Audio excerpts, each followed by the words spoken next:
You're first. You're definitely first tonight. Can you hear me? Glass, second, Glass. Glass, did Chuck get in touch with you? I'm hoping he did. Oh, awesome. You can hear me. That's a good thing. Yep. Hopefully they Awesome. hear us. Oh, no, he has not. Well, he has all your information. So I'll double check with him. What luck. Hello. Mystical, if I shout you out and I'm just going down through everyone, I apologize. But, you know, I have them all set up, so it just runs. So if you see that, please ignore it.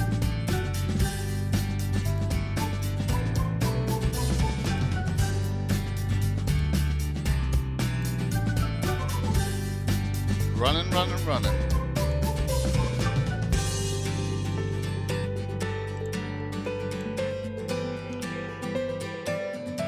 Hopefully everyone's doing well on a nice Sunday evening.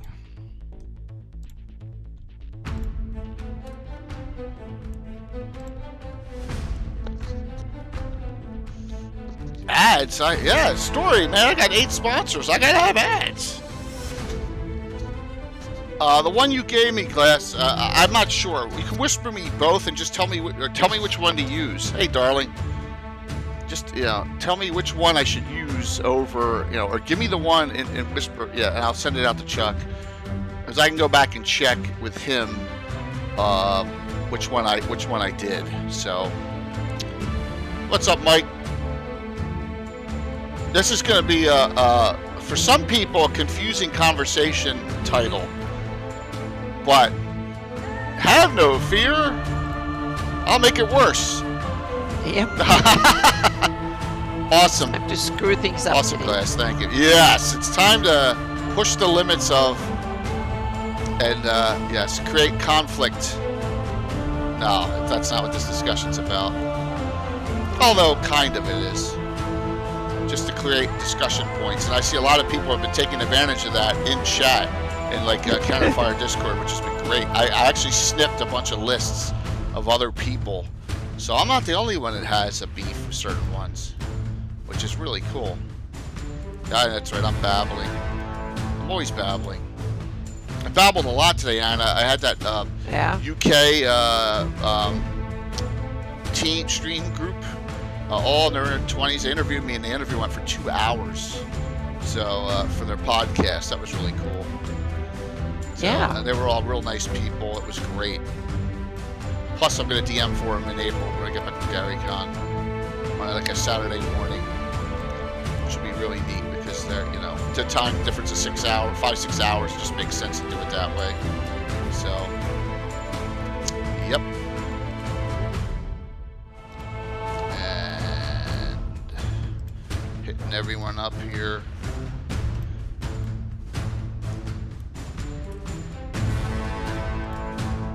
And I could make a couple points.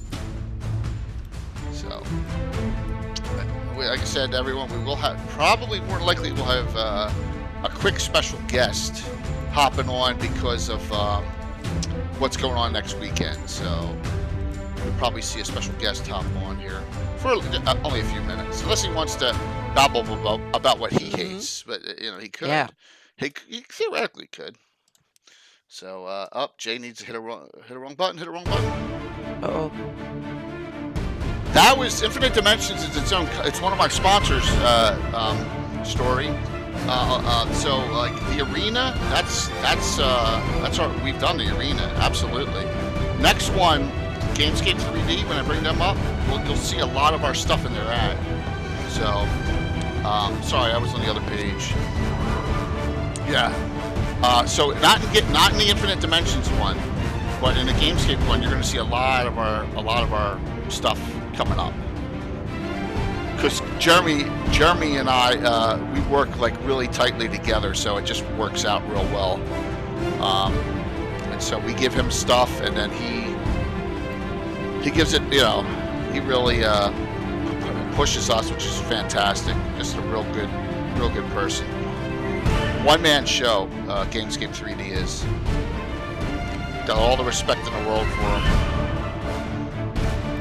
Yeah, hello everyone. Hello, hello, hello.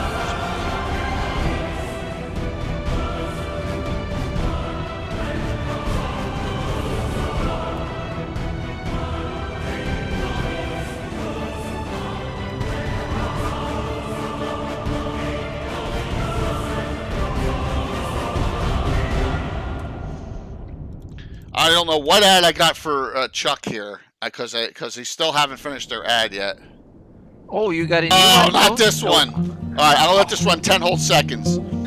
10, 9, 8, 7, 6, 5, 4, 3. That may be enough of that. You have to show the part where they have a Troll Lord logo. Oh my Not the gosh. Christmas tree. Yeah, but I don't know how to get to the end right off the bat there. So That's true. yeah, Yeah. but like I said, we can blame Chuck on this because they still haven't given me a new ad, and I ran some old ones, and I forgot that I didn't update this one. It's my fault. It's always my fault. Just ask my wife. It's never anyone else's.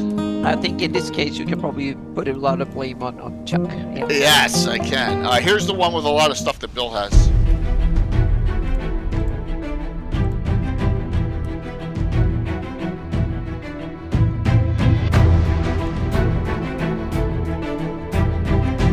That's ours.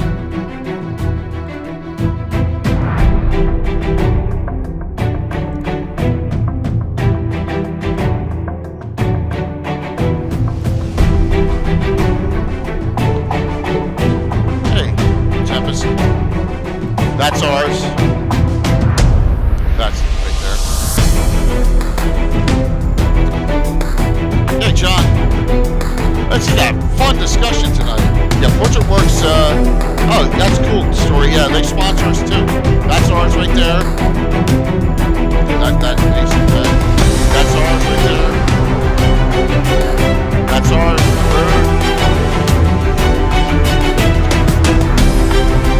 That's ours again. Towers. That's ours again. The location. And that's ours again. The last, that one, the big ruin keep. Yeah, lots of our stuff used in that ad. And the very final one, of course, that's, of course, in my basement right there. All right. Now, Jay's going to hit the wrong button. We're a little early, but that's okay. Oh, we got 40 people on. That's fantastic. Yeah. Everyone's excited for bashing Greyhawk tonight. Which is really, yeah. And thank you for the follow, Tempest. Where are you from? Where'd you hear about us?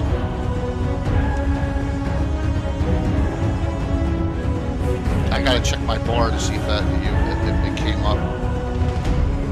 Take a look here real quick.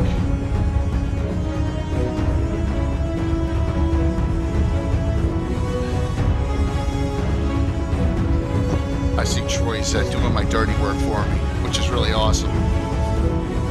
I think we complained quite a bit on things over the shows here, but now we can kind of collect a lot of that. Absolutely. A collection. Oh, GaryCon. That's it. All right, cool. Awesome. GaryCon server, I'm one of the volunteers. All right, are you going to be at GaryCon, Tempest? Because I'm going to be there again, along with a lot in the community. Anna's going to be there along with me. Yep. We're going to come live here. We're going to come live 8 minutes early. Who cares? Yo, Oren here. What's up? Right up your alley to this discussion.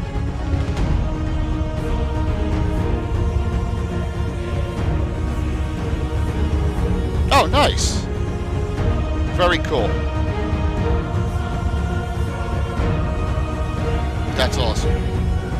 This may sound like a negative discussion. It isn't meant to be that way. And I know this is a little bit of a downer since last week I had Rob Kuntz on Saturday on Gabbin and Ed Greenwood on Sunday night on Gabbin. So, yeah, this week is a bit more normal. Yep. It's hard to do that back to back. No, I hit the wrong button. All right, real quick, we'll go to the ad page here. So, into the back room at Lord Peakshaven, and tonight, 10 things I hate about Greyhawk. When are you supposed to? Well, when you raid into me from GaryCon. Now, come on in now, Jimmy. Come on in now. That's perfect timing. because you're perfect, Duff. You're a perfect dude. The perfect agenda. We'll have fun.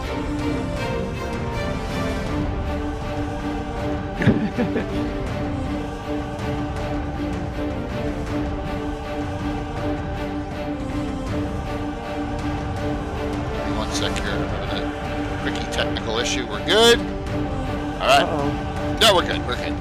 Nothing bad. Nothing bad. I know. I'm busting your stones, Duff. Just whenever you want to come in and we'll, because we're early now, so we're coming live. So we're live, but Anna and I will be there. Just whenever you want to come in. Curtis! Oh, that's it, Curtis. Yep, saw him there. Good evening, everyone, as we're a little early here. Mm-hmm. Why not? It's And here comes Jimmy. Here he comes. Oh, the video's all mixed up. What's up, folks? What's going on? J.K. Lord Gazumba. With me is the legendary Anna B. Meyer, and Hello. also the great Jimmy Duffy, Prayers Rejects. Let me give him a shout out. And Jimmy, you can stay on and gripe as much as you want, like the rest of us tonight, for 10 things I hate about Greyhawk. If you so Sure. choose. I know what yours get is. past 10, I know what yeah. his number one is already. So his players going off kilter every time he tries to run a Greyhawk adventure. That's to be expected.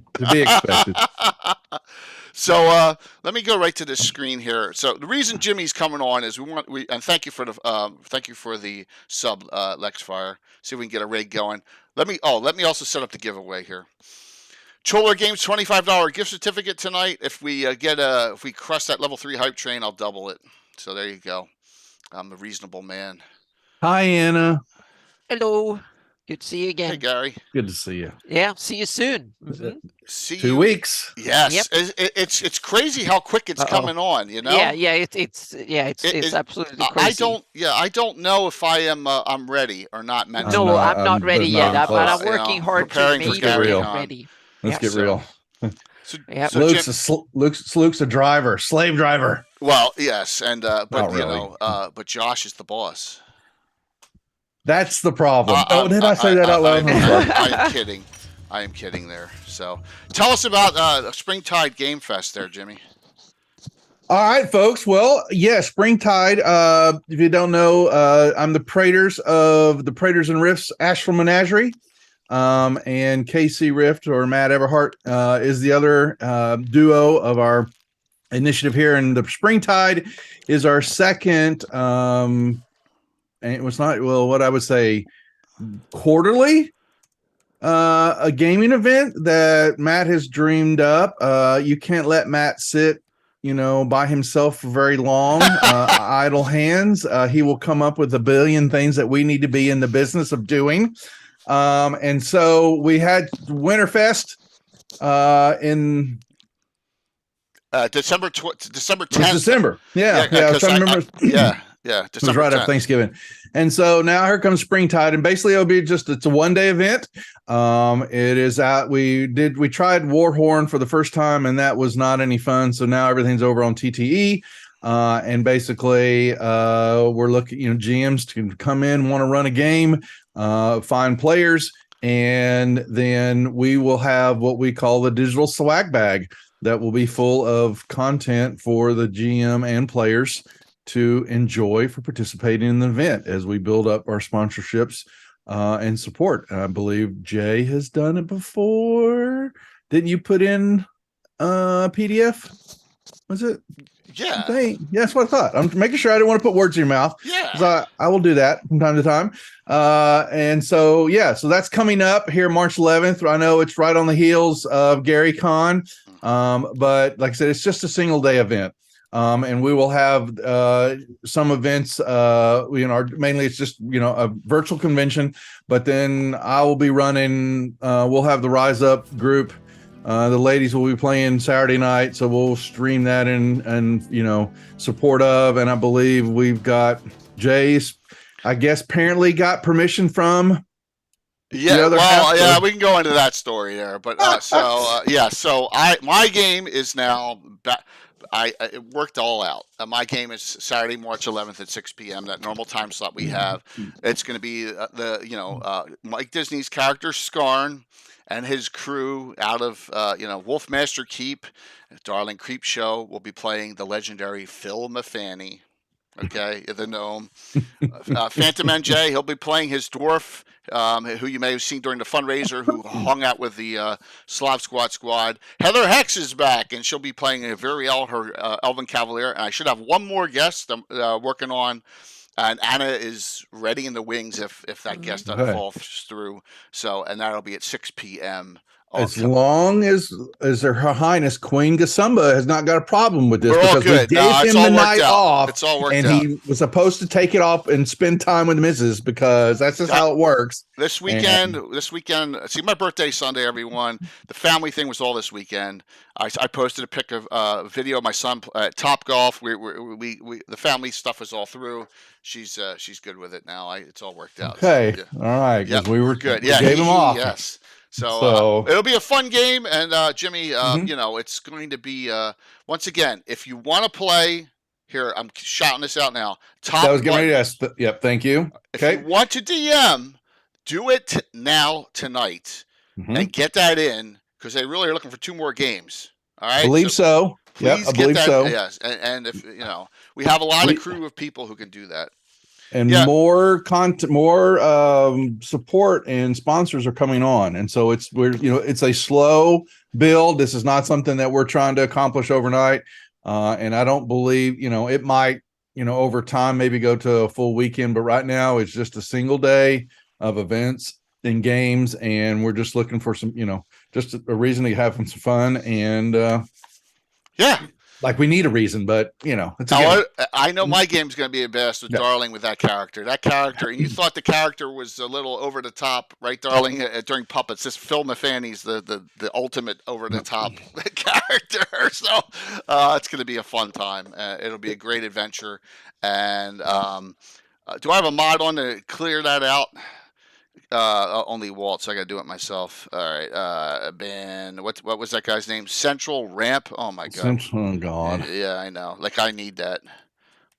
But folks, so please support. Come hang out. Come run a game or two, and get some juicy digital swag, which KC is good at putting together.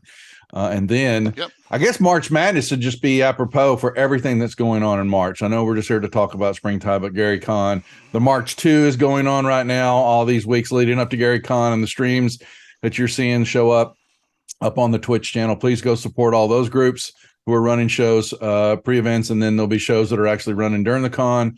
Virtually. We will be streaming a game or 2 from the con. We've teased that. The Alien game will come up that I'm going to run Friday night. And then Jay, we'll figure it. We got to get Jay on somehow. You know that. You got to have your Jay at Gary Con. Yeah, I'll be on more than they can count this year. With that Ed Greenwood game. Wherever I'm going to be. So we'll have plenty of stuff coming on. Lando, yes, they will take a Greyhawk Reborn game. Absolutely. Why not? We'll take anything. So, it doesn't have to be D&D. But just to make sure clear, this is agnostic gaming. Okay. Yes. We want you to play whatever you and your group to come on. We do want to, though, in TTE, so if you can take a new person on the game and just run it. It doesn't have to be recorded. It doesn't have to be streamed. That is up to you. Play. Get some swag, support it. And because I don't believe Matt is really, we've turned around and found actually a charity event. We've got to move toward that and actually put, something that we can help sponsor and do that like you're doing. Not as good as the Greyhawk group, but we'll. Right. And not anywhere near it because everyone gets drained from that. So like 6 months away would be good, or 5 months or something like that, just to give you an idea.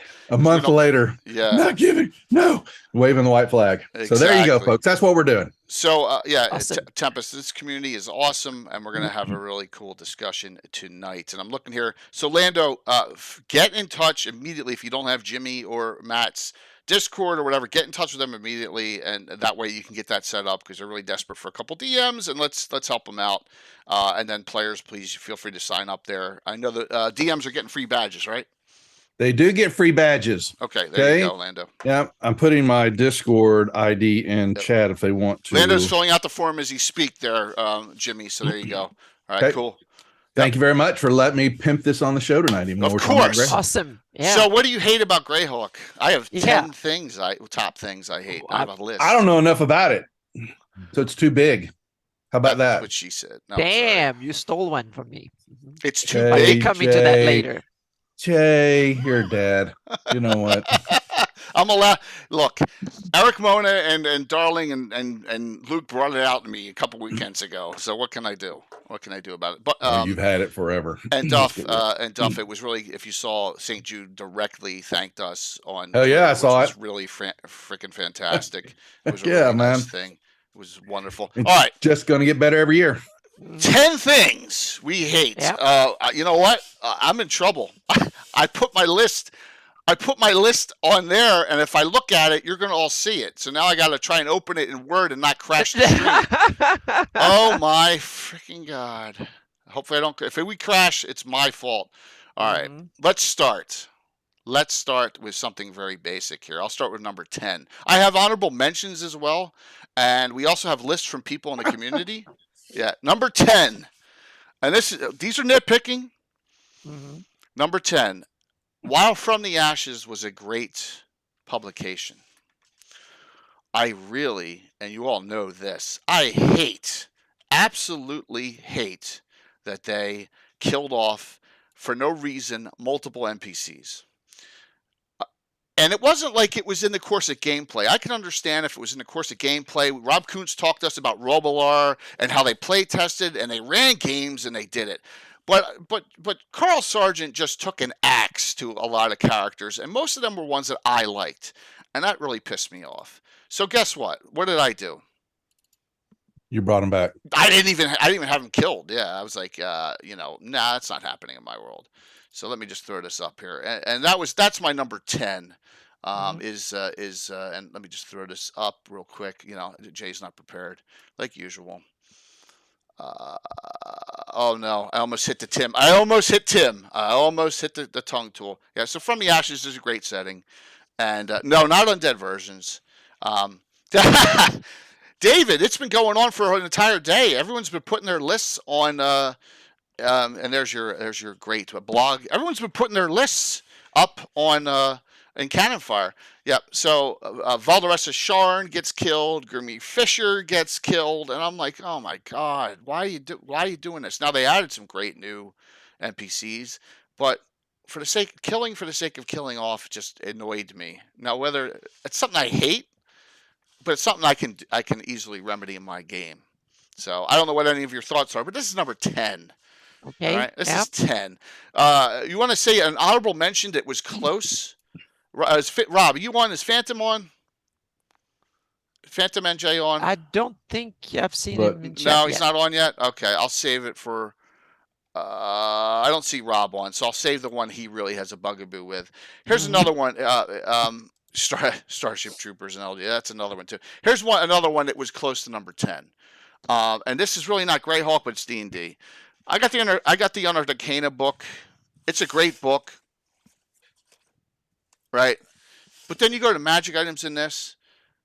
This is an honorable mention. It was right in that area. Animal, you got a ways to go for that Doom Grinder. Trust me. You got to get up in the single digits here. Anything items, I hate them. I hate the anything items. Every weapon, every what am I going to do with this? It's such an imbalancing thing in the campaign.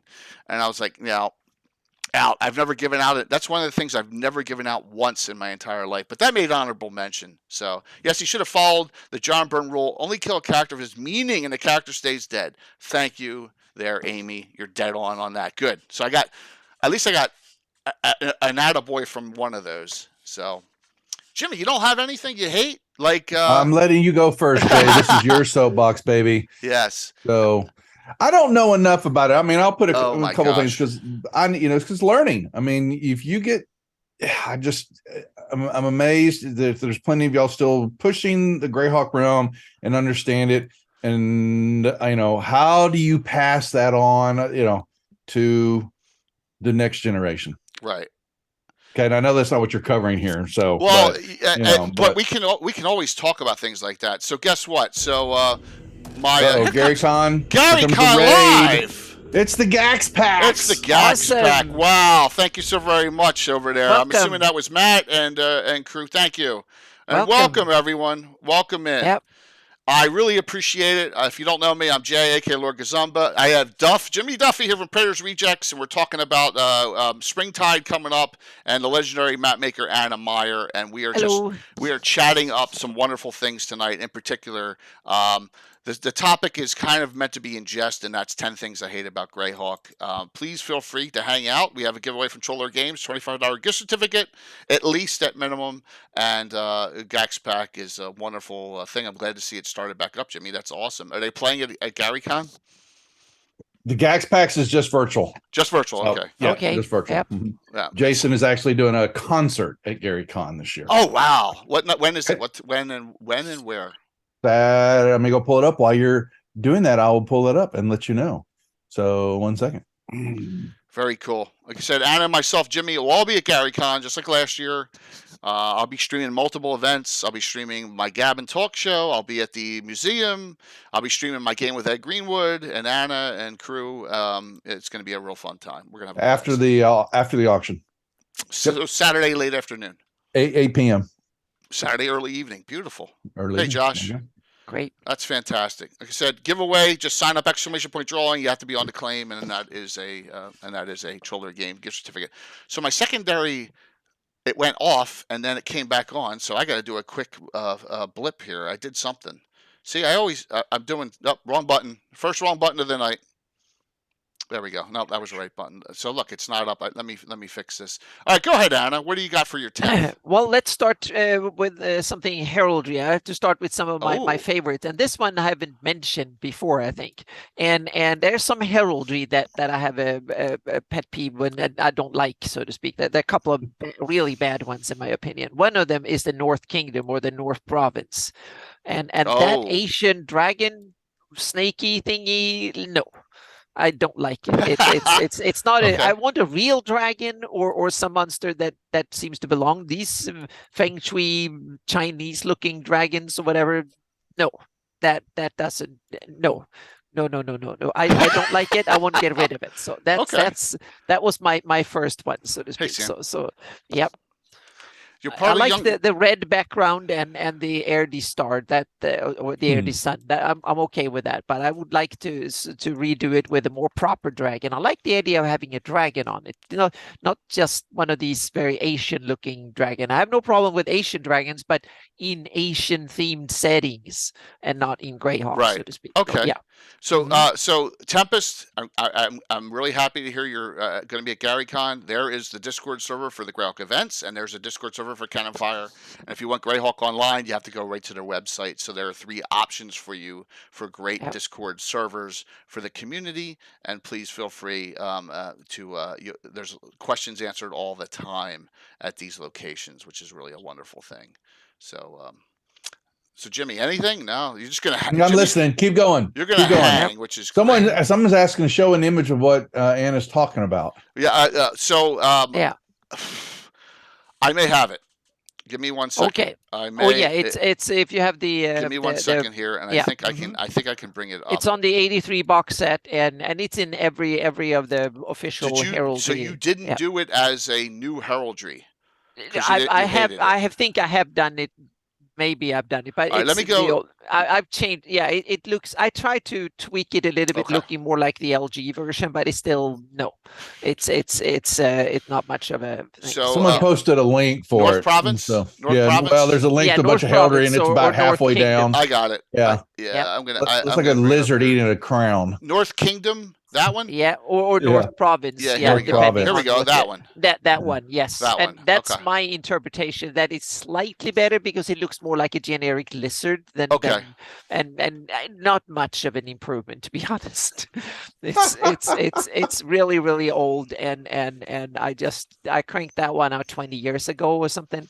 So it's not much better, but yeah. So it's kind of and this one it lacks wings too. So because that probably would obscure the sun too much or something. So yeah, so I don't like this design. It's lacking a bit. So okay.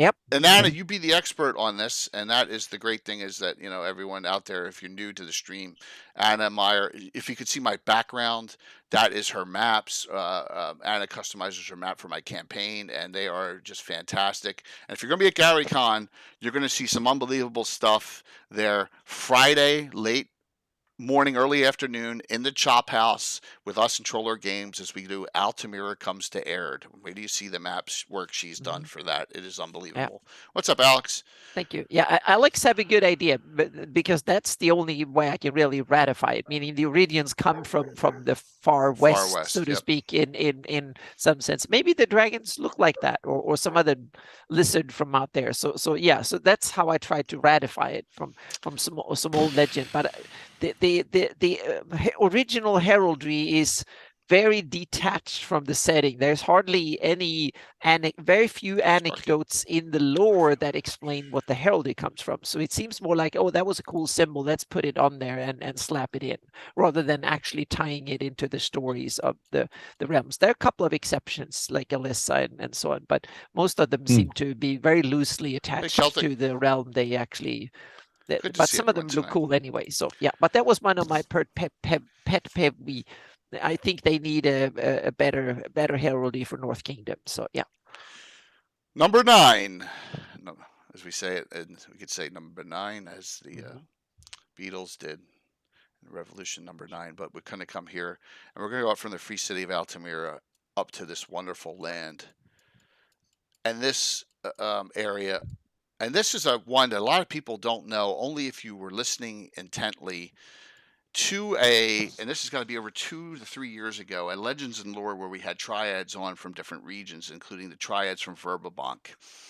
And I've heard some dumb things during the Living Greyhawk era, but the dumbest of all is the Verbabank air transit system. Anna, do you? So I mean, I think I read it somewhere, but I forgot about it. I didn't want to read it, so when I read that, I probably just put aside the module and say I'm not going to look at any of it. Please note, Village of Hamad is here. The Moat House, the Temple of Elemental Evil is all in this area. It has nothing to do with the area. This has to do with going a little off kilter during the Living Greyhawk area. So what is this?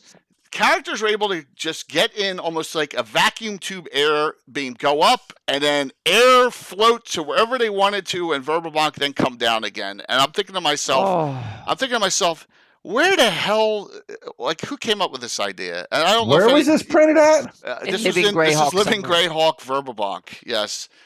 Oh, my Lord. Absolutely. Yeah. So it had to be on my list because you all know I have bugaboos about the slaughter that went on during Living Greyhawk, but so be it. That was in the course of gameplay. But someone created and the air above the air transit system so they could get anywhere they wanted instead of just casting a freaking teleport spell. If I read something that bad, I would not read it, so to speak. I wouldn't register it. It's so bad I would not even contemplate it. I think Matt just busted your balls, Jimmy. Sounds like something in one of Duff's games, Praetors and Rifts just said. Uh-oh. That's Matt. Yeah, hard.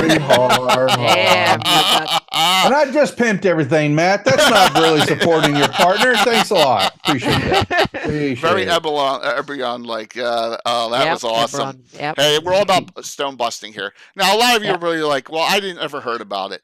I had to put it on there because it was so ridiculous. And there's even some other things that are even more ridiculous that you're going to hear sooner or later. But this one was just, I had to put an honorarium for one Living Greyhawk thing in there. I did not participate in Living Greyhawk at that time, but this one took the cake. And I mentioned that even Samwise didn't even hear about this, but go back to one of the it's either the first or second Living Greyhawk we ever did with triads. And we had Verbabank people, and they were talking about this, and my eyes were like this. I was like, yeah. Oh, wow. Yeah, exactly. And Troy, you need capitals on that one. So, yeah. Yes. Troy, so, all right. So, Troy, here, you're first. You started it. Unofficially, officially. Here's Troy's. And I pulled all of yours that I had here. Here's Troy's top 10. Okay. Underwater content. There you go. Yep. The many deaths of the Circle of 8, lack of development in certain areas, The lapse of continuity of lore. That's a big one. That's a big general one. Why do most rivers all flow south? I bet you that's on Anna's list.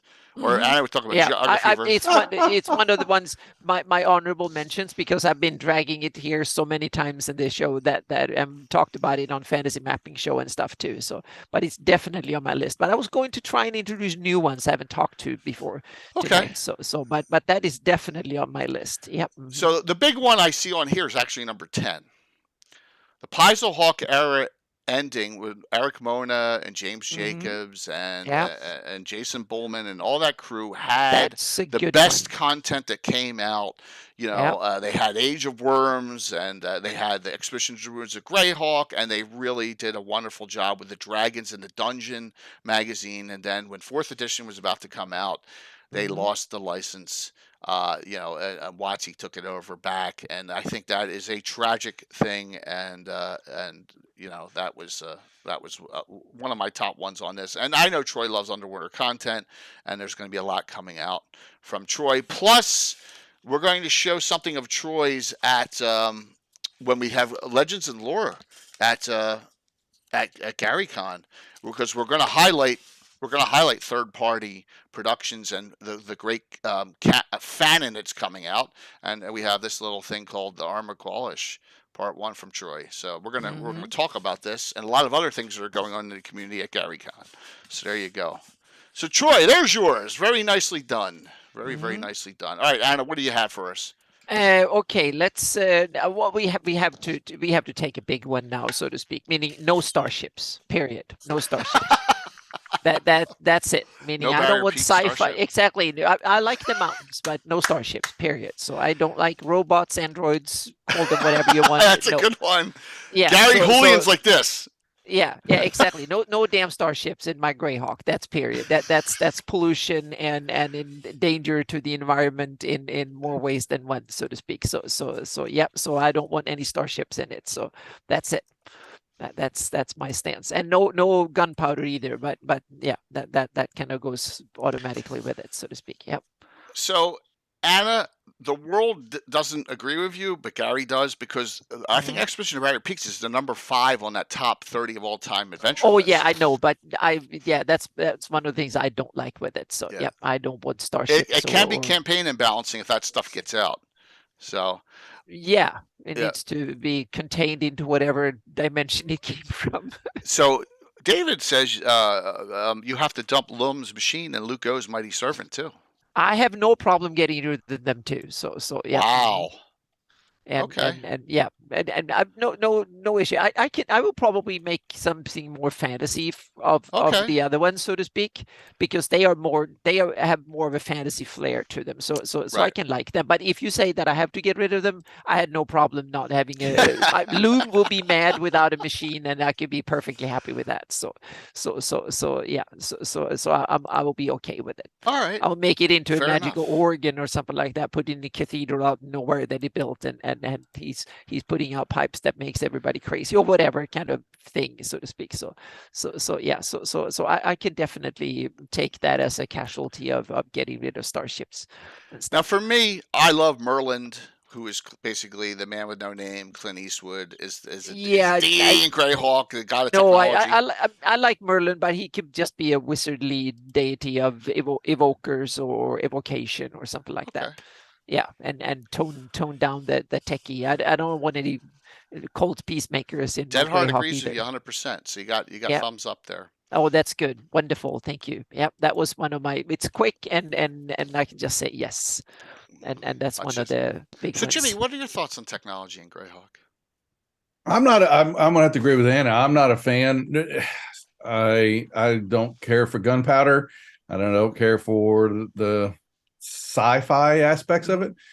Airship, now we can have maybe that with magic and all that. I know you can bring that in, Spelljammer, right? And there are Spelljammer reports in Greyhawk. So if someone keeps saying that, I never. We know who it is. Maps. Yeah. I've never run Spelljammer, so I'm not going to be any type of expert on it. But aliens. If I'm going to go full on out, yes, sci-fi. Then let's get out there into deep space where they can't hear you scream while you're dying. Okay, so there you go. But as for Greyhawk, Let's keep it fantasy. Let's keep it swords and shields. But then you're Yep. neither of you are ever going to run this. Uh-oh. What would be run that? All right, I want to ask the audience, who has run Tail of the Comet? I never heard of it. I've never heard of it. I've never heard of it. Anyone run this? I knew I get yous on this. This was made in that second. It's Black Border second edition era box set. Yes, I have it, but I've never run it. You own it, David. David Leonard even owns this, so it's pretty bad. So okay, yeah, Amy's played in it. Amy, tell us how it was. Yes. Wow. Yeah. So I own it. Okay. I have it. I own it. Because it was a box set, and I collect box sets, so I got it for like $25. This thing goes for like over $100 now. It's insane, and it's not that good. But yeah, Barrier Peaks was Gygax wrong? That's a good question. Hey, sometimes Nerdy! Yes, yeah. In my opinion. Let me just say thank you real quick. A Nerdy Guide to D&D's crew, all four of them interviewed me this morning for a podcast, and it went great. They're all in their 20s. Most of them are from the UK, and I'll be DMing for them. Coming up after GaryCon, we'll do a Saturday or Sunday morning game for the crew there in old school, and they're all 5e players, so that'll be a wonderful thing. All right, so that was Anna's. I like that one. All right, this one Casey's going to argue with. Gary Julian's going to argue with me on this one, and a lot of other people are going to argue with me on this one, but I can't stand it. Number 8, Rings of Regeneration used as torture devices. I hate it. Okay, I think that a magic item that powerful, if you have enough to spare to put that on some person and then rip them apart and watch them go back together again, you got something wrong with you, right? So yeah, it's okay. So I know the torture of endless delights happened to the censor of Medesia. One time, I'll go with it, but it happened. It happened in the Bandit Kingdoms campaign. It happened in the City of Skulls. It just was too much, and I can't. We're doing great. We're doing absolutely. I don't like that use. I think it's well off the realms of what it was meant to do. Once again, it feels like Tim got a hold of you all and implanted this in your brains. So makes sense that it would work, but I agree. Only someone really it's stupid, right? Yeah, and Amy, I agree 100%. It's not tasteful. I can see ultimate evil. Like I said, that one instance. It's a Marquesa move. Marquesa doesn't torture though. Marquesa experiments. Yeah. Marquesa experiments. Well, she kind of tortures in mine. Sorry. Yeah. It's more like it's not what she's doing. It's the intention. She wants to get something out of it rather than just painfully. Yeah. Yeah, I can see both evil. Points, and it's very much a form of style of play, and it would definitely be a very evil act in my campaign, so to speak. I wouldn't completely ban it because I have a lot of gory, nasty stuff in my campaigns. Not the spell; it's rings. It's not the spell. They put a ring on. Yeah, they have a ring on their finger. Mm-hmm. So for me, it will be something that some evil might do just to send a point, so to speak, and yeah, it will not something. I haven't done it, and I haven't been tempted to do it yet because to me it seems too straightforward, simple, and I also don't want to rely on game mechanics specifically for stuff like that. It's more to veil it and into just describe it without going into game mechanics, because game mechanics should not be scary per se. They're just a technical scaffolding to get the story going. So I try to not use game mechanics in that way that I describe it. So it might happen, but I wouldn't specify, say, oh, it has a ring of whatever, and then no, I would just say it goes on without. I try to keep game mechanics out of stuff like that, and I try to veil it a bit because the imagination of the players is usually better than my feeble attempts to talk about it, so to speak. So in that sense, I can agree that keep game mechanics out of stuff like that, and torture scenes should be very, very carefully managed in your campaign, and they should definitely be for evil, meaning villain purposes, and not for entertainment or anything like that. Then I'm really that bugs me a lot. If someone just put it in there because, well, it's a kind of fun entertainment for the players of the characters, then I really feel it's bad. But on the other hand, we're playing a dramatic game where you're supposed to have horrible things, doing horrible, evil things, so the characters have something to fight and stop and fight for a good cause. So I can definitely see room for something thematically like that. But my advice would be, or at least I would keep the game mechanics out of it. Yeah. So what Sam Weiss talked about with the Iron Golem completely smashing the person over and over again. Yeah. That's funny. I'm sorry, with that ring on there. Now, I may make a crushing blow save versus that ring getting smashed at that point and not, it's not indestructible, and then it not working and the person can't, you'd have to resurrect them. But that's just, it's a bugaboo of mine. And I remember, and it's a Sergeant thing. Sergeant started it in From the Ashes. Sergeant was a lot grimmer than Gary was. So. Oh yeah. Hey, and Heather? He had a Rossi's. There is a pole or like a pillar in the center of Rossi's where you do public torture and stuff like that. It's described in Eve the Undying. A lot of horrible stuff like that is described in some capacity here and there. Looking for another shout out. So, Jimmy, you want to pipe in on any of these now, or you're like, oh my gosh, I should do that to my players? Likey. But it's evil. Yeah. We're good. I don't need to give the girls any more ammunition for the show. No. So we'll just let that one go on by right now. So. Yep. Thank you so very much there, Random World. That was really kind of you. Thank you. And like I said, it's a pleasure to meet you all this morning. It was wonderful. I am so excited about playing, DMing for you guys, and we'll do it sometime when I get back from GaryCon in April. That'll be a wonderful, wonderful discussion. As you can see, we're having some fun tonight with this chat. So hang in as long as you can. And that gift certificate of Troller Games, you can order all the digital content you want if you're overseas. So you don't need to worry about it. So please sign up for the giveaway. And with that cheer, I'm going to double it. So we got two. We're going to do 2 Troller Games $25 gift certificates. And see if we can get some other people in, get that hype train rolling, because that was a huge sub drop. You'll see there, David. You'll see there, David. Well, let's talk about that, David. David hit one. No, honorable mention. I don't like Rary the Trader, the Adventure, that much. But there's worse things out there. But, and I stayed away from this intentionally because I did not want to set him off.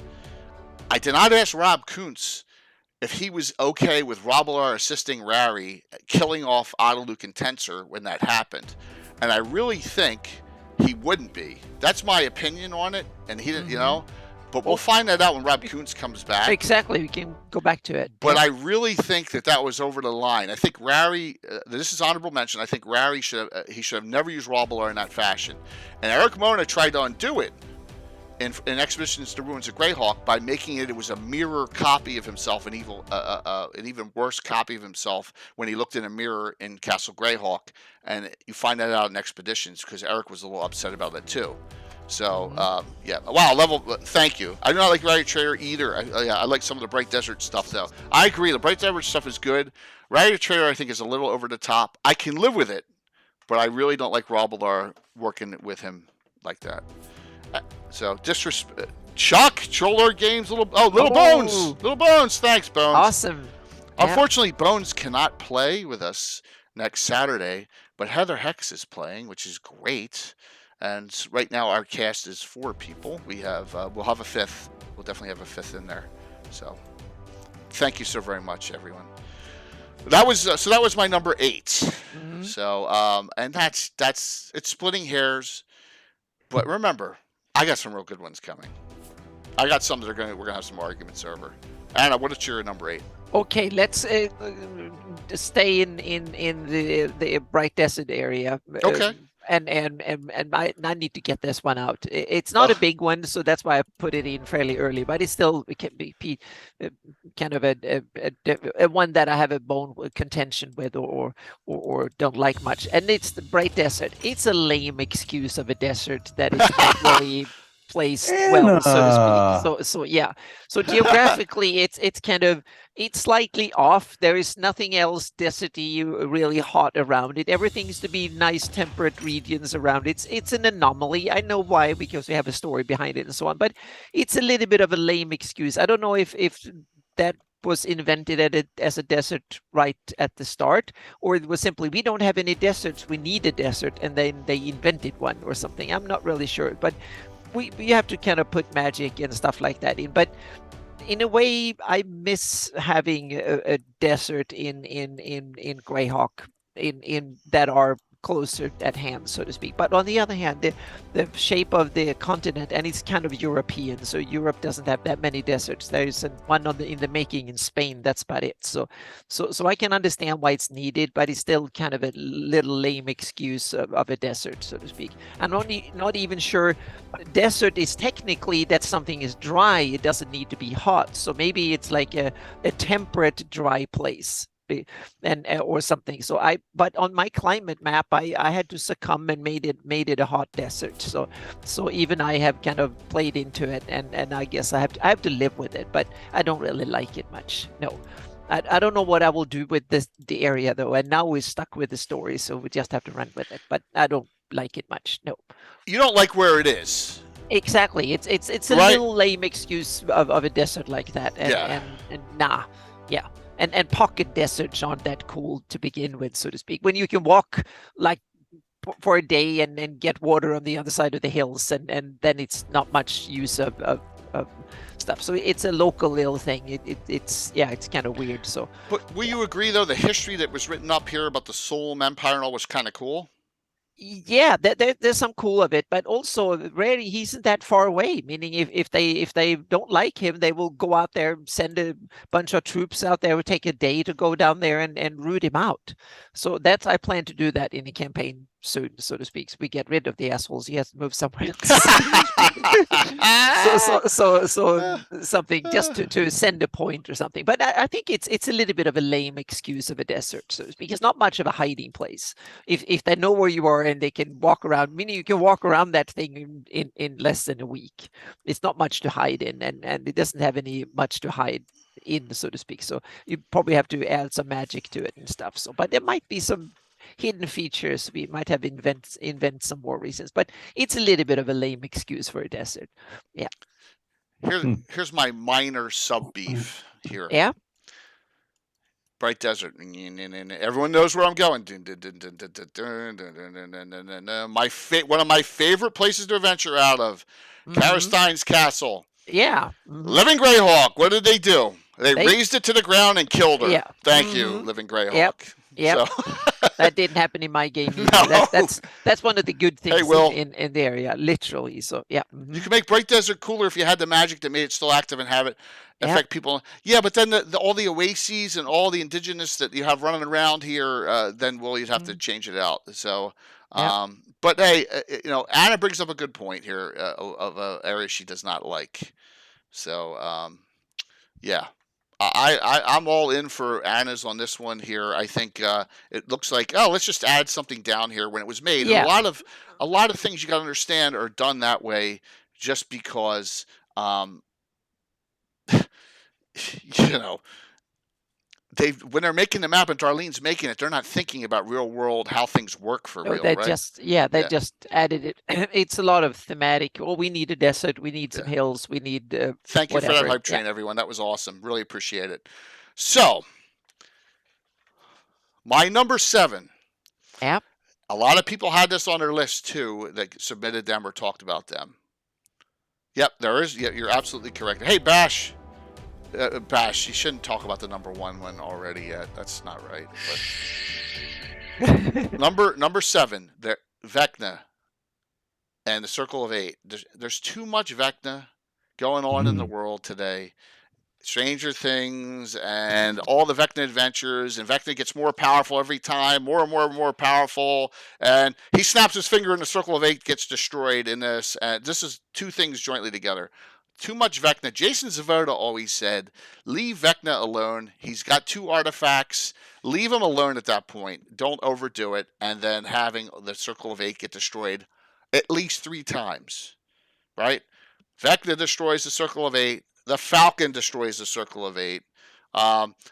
Rowdy kills 2 members of the Circle of 8. It's over and over and over. Yeah, Vecna lived. This is by Zeb Cook. I had Zeb Cook on. And he just said, "Yeah, I wanted to change things up, so I killed them all." Yeah. So and I don't know what your thoughts are on that, but it's too much. It's just like I love what they did with the Zalen. I like that. I like some of the other liches they have in Greyhawk, but this one's over the top too much. Yep. So I use that have Power Rise background plot concept for Vecna. Okay, cool. I have a follow-up on this one that is tied into it, that is on my list.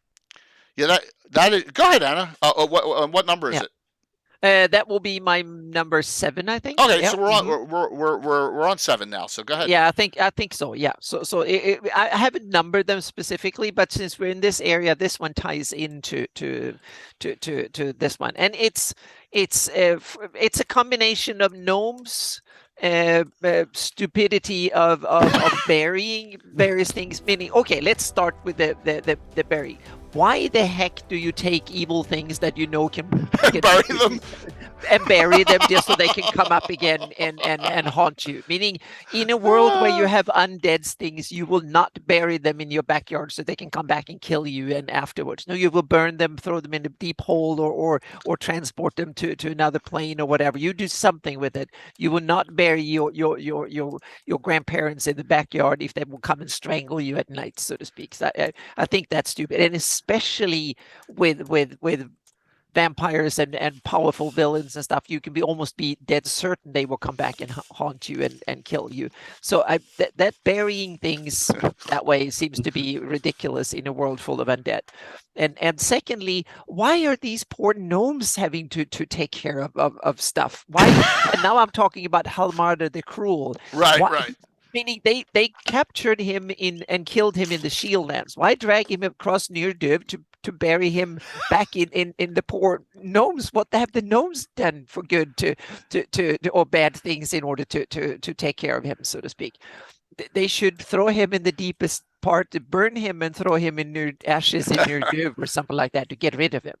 And to me, that just seems to be someone wants to have a cliffhanger or something, and they do something silly just to have it. So and what have the poor gnomes done to deserve always being the masterminds or the sidekicks of a lot of evil masterminds? That the poor gnomes, that they suffered enough stuff like that. So that's one of my pet peeves. It's a bunch of them in one, so to speak, that ties into this. So a couple of things that are going into discussion here. Zump, you're absolutely correct. Azaelin's a lord of Ravenloft, but before that, he appears in the adventure Ravenloft 2 as a lich, just a little side blurb as one of the powers that hang out, that go with the second Strahd in Ravenloft 2. From there, there's a whole background history of him being one of those Flan spellcasters that turn himself into a lich in the early hundreds or 200s in the lore. I like that. I love the Halmarda story. That's awesome. Yeah. It's what they did after they killed him that I think is ridiculous. Yeah. Yeah. Vecna never met your gnome. That's funny. I'm okay with the gnome aspect of it, but I'm just curious why the gnomes end up having to take care of him, so to speak. That's to me seems meaning if I were head of the gnome clans, that why the heck would we? They have to bribe us really well in order to. I just had a great idea. Yeah. Okay. Jimmy. Well, yeah. You should sidebar one night and surprise your characters and have them run Vecna Lives instead. I'll look it up. You'll be like, "Yep, you're all dead. What do you do next?" Oh my gosh, yeah.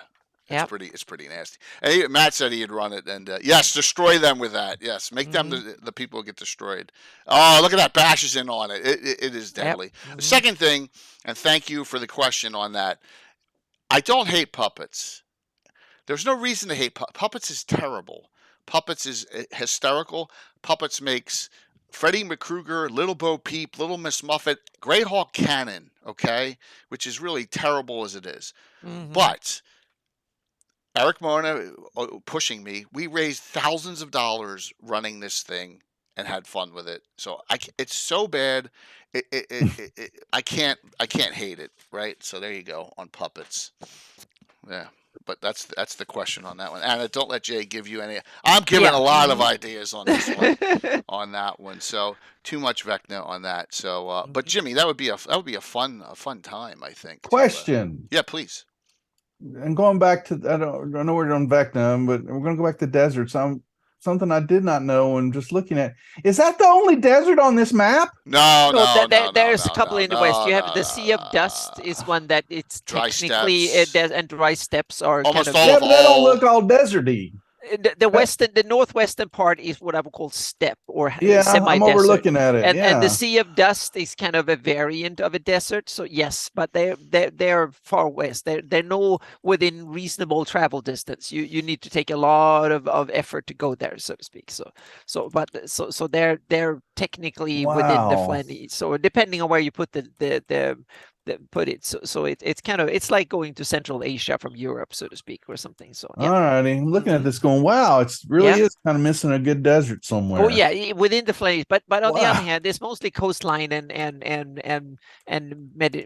kind of temperate climate, so you don't get that many deserts in those areas. So yeah. Yeah, but you got a mountain range to the west that walks That on blocks- down and it's covered with snow. exactly. But Oh, you gotta yeah. remember, these weren't naturally created. The evoked Exactly. devastation and rain and colorless fire did this. Oh yeah. So the Sea this of to Dust both. is kind of, but on the other Yeah. hand, it probably should be Hey, a Val. desert almost Hell regardless yeah, of it. So, there yeah. should be. Okay. Sorry It's for the down in sidebar those there, areas. folks. Yeah. Sorry. Mhm. I like Well- deserts. I like desert settings. Oh yeah, they're So, cool. They're Give me they're some fun. dark suns any day, baby. Well, Yep. so everyone, John at Blue Box will be running a type almost a Dark Sun style of game as he does his Sea of Dust campaign coming up. He will be doing that. in Book this area. 4 of his Greyhawk Awakening. Yep, absolutely. So, but as you can see, there's not much desert on this map. But remember, this is very temperate. It's hey, book 3, Mystical says, because they're going Never back. heard of Three, sorry. Okram there. Yep, mhm. Yeah. Book Traders three, and sorry. Rifts. Yep. Never heard of Okram. Thank you. Yep. Okram. That's I'm fun. teasing Matt. And by the way, thank you to Luke Gygax, who we had a little blurb and mistake on giveaways for the sponsors' donator gifts. Tim Satley was the beneficiary. So he sent out another third one because I had said, send it to Tim. No, don't send it to him. Send it to this other person. And he still sent it to Tim. And I was very kind of him to send an extra set of signed Okaram Shintufi adventures to Tom C. So that was very kind of him. And thank you also, Prayers and Rest, for the Viking mugs out to, our sponsors really stepped up for the fundraiser this year. Yeah, there you go, Tim. I knew you were on. All right, so now, number 6. And then after 6, we'll talk about some of the other people's ones. We don't need Lord of the Rings wizards running around Greyhawk. We just don't need it, okay? And this is so Philidor the Blue Wizard. I don't get it. It's a blurb. It's a blurb in From the Ashes about he has a house in Greyhawk and he walks around and just I don't know what he does. And then in the Marklands, there's an elf that's Philidor. He's in 2 places at the same time. Philidor the Blue Wizard confounds me to no end, and I can't. I really hate it. So I just winked him out of existence because I can't. I don't see what the purpose was. Is so easy like Boba Fett? No, it's not anything like. It's like it. It looks like Carl Sargent made an attempt, and we'll talk about a couple others coming up. That I know Sam Weiss put in one of them too. That is terrible. He tried to Middle Earth up Greyhawk a bit. I don't know why, but he did, and this is the number one that I can't. And it says maybe we'll tell you some more about him later. That's the last line you see in the discussion of Philidor, and then you never got anything else. So. What is everyone's thoughts on Philidor the Blue Wizard? This is actually a Dungeon Meister color rendering of the Elven version of Philidor from Dungeon Meister's site on DeviantArt, by the way. So it's very nicely done. So, yeah. That's Harrison. Yes. Philidor is supposed to be mysterious, but he doesn't come with a mystery. Exactly. So it's kind of useless. It's exactly. It's an enigma rather than a mystery, and in a fantasy setting, that's kind of boring. You want to have some mystery, something to some connection, some story, something to a seed, so to speak. But he's just an enigma. So yeah, that's funny. Yeah. Yeah. Yeah. To say out of the blue, it's like, what are you doing there? Now, maybe Sargent had some other plan, but this is one of those things in From the Ashes that confounds me. Oh, Go ahead. sorry. Go ahead, Anna. I No, was go. going to say he seems to like the color blue because there's some blue stones Scottish. around Rel Devon that cause people start worshiping the blue stones around it. So I don't know what's up with that, but that's another enigma. But it's a local little thing, so it doesn't bother that many. It doesn't even seem to bother Crandon that runs Rel Devon. So maybe he put them up and put glowing stones there just to see who is easy susceptible to stupid religion or something. I don't know. Yeah, but it's one of these little enigmas that he put in there. Another blue enigma, so to speak, that didn't get any traction and didn't go anywhere. It's too Tolkien for me. It reeks Yeah. of Blue Wizards of Tolkien that you don't know anything about the two of them, and it's like almost one of them came here. I mean, seriously, that's what I'm thinking to myself. Nah. And I know Carl, being from UK based, and probably was trying to do a homage to Tolkien somehow and throw some of his stuff in to Greyhawk, in that era. And I know, and Troy put this down. The fighting between Sargent and Gygax is one of his things. So. He needs much more development, but got lost amongst many other mysteries. Michael, exactly. So that's why I hate it. So there you go. That's mine. So that's my number 6. Anna, what's your number 6? Well, I kept bashing at gnomes last, so now it's time to bash at halflings. and meaning, well, come on, halfling is like, who needs them? Meaning they have no home, they have no history, and they hardly have any accomplishments whatsoever. So they're kind of superfluous and redundant in a way. So give them a story. Put them into the lore of the setting. They're just 2% of the population here and there, just as an excuse for players to be able to pick them, and that's it. Meaning there's no real halfling communities, there's no halfling realms. They don't seem to have a home or history, anything. So that is something I wish that halflings. I want to, at least in my version of Greyhawk, I want to give halflings a home, a history, and more of a part in the setting. They're little things, so to speak. They're Shire, but not called the Shire. I need to give them something, so to speak. I'm shocked. So Anna say shocked. Yep. Halfling hate. No, it's not. I like the halflings. What I don't like is that they've been mistreated in Greyhawk lore, so to speak. They're kind of They need more loving. Is that what you're saying? Definitely. Okay. Lots more loving. Yep. So what you're saying is, if you're going to put them there, have a purpose or background for them. Don't just throw them in because Tolkien a home, had them. Give them a story and so on and so forth. Now they're just they're the forever minority that are 2% of the population almost everywhere, and 3% somewhere, maybe. Yeah, they like between 0 and 2% in every damn realm, and that's just boring. They don't seem to belong anywhere and have no real story by themselves. So they're kind of made redundant, and that's, to me, is kind of boring. They need to belong somewhere. Yeah, I can respect Dark Sun, who made them cannibals.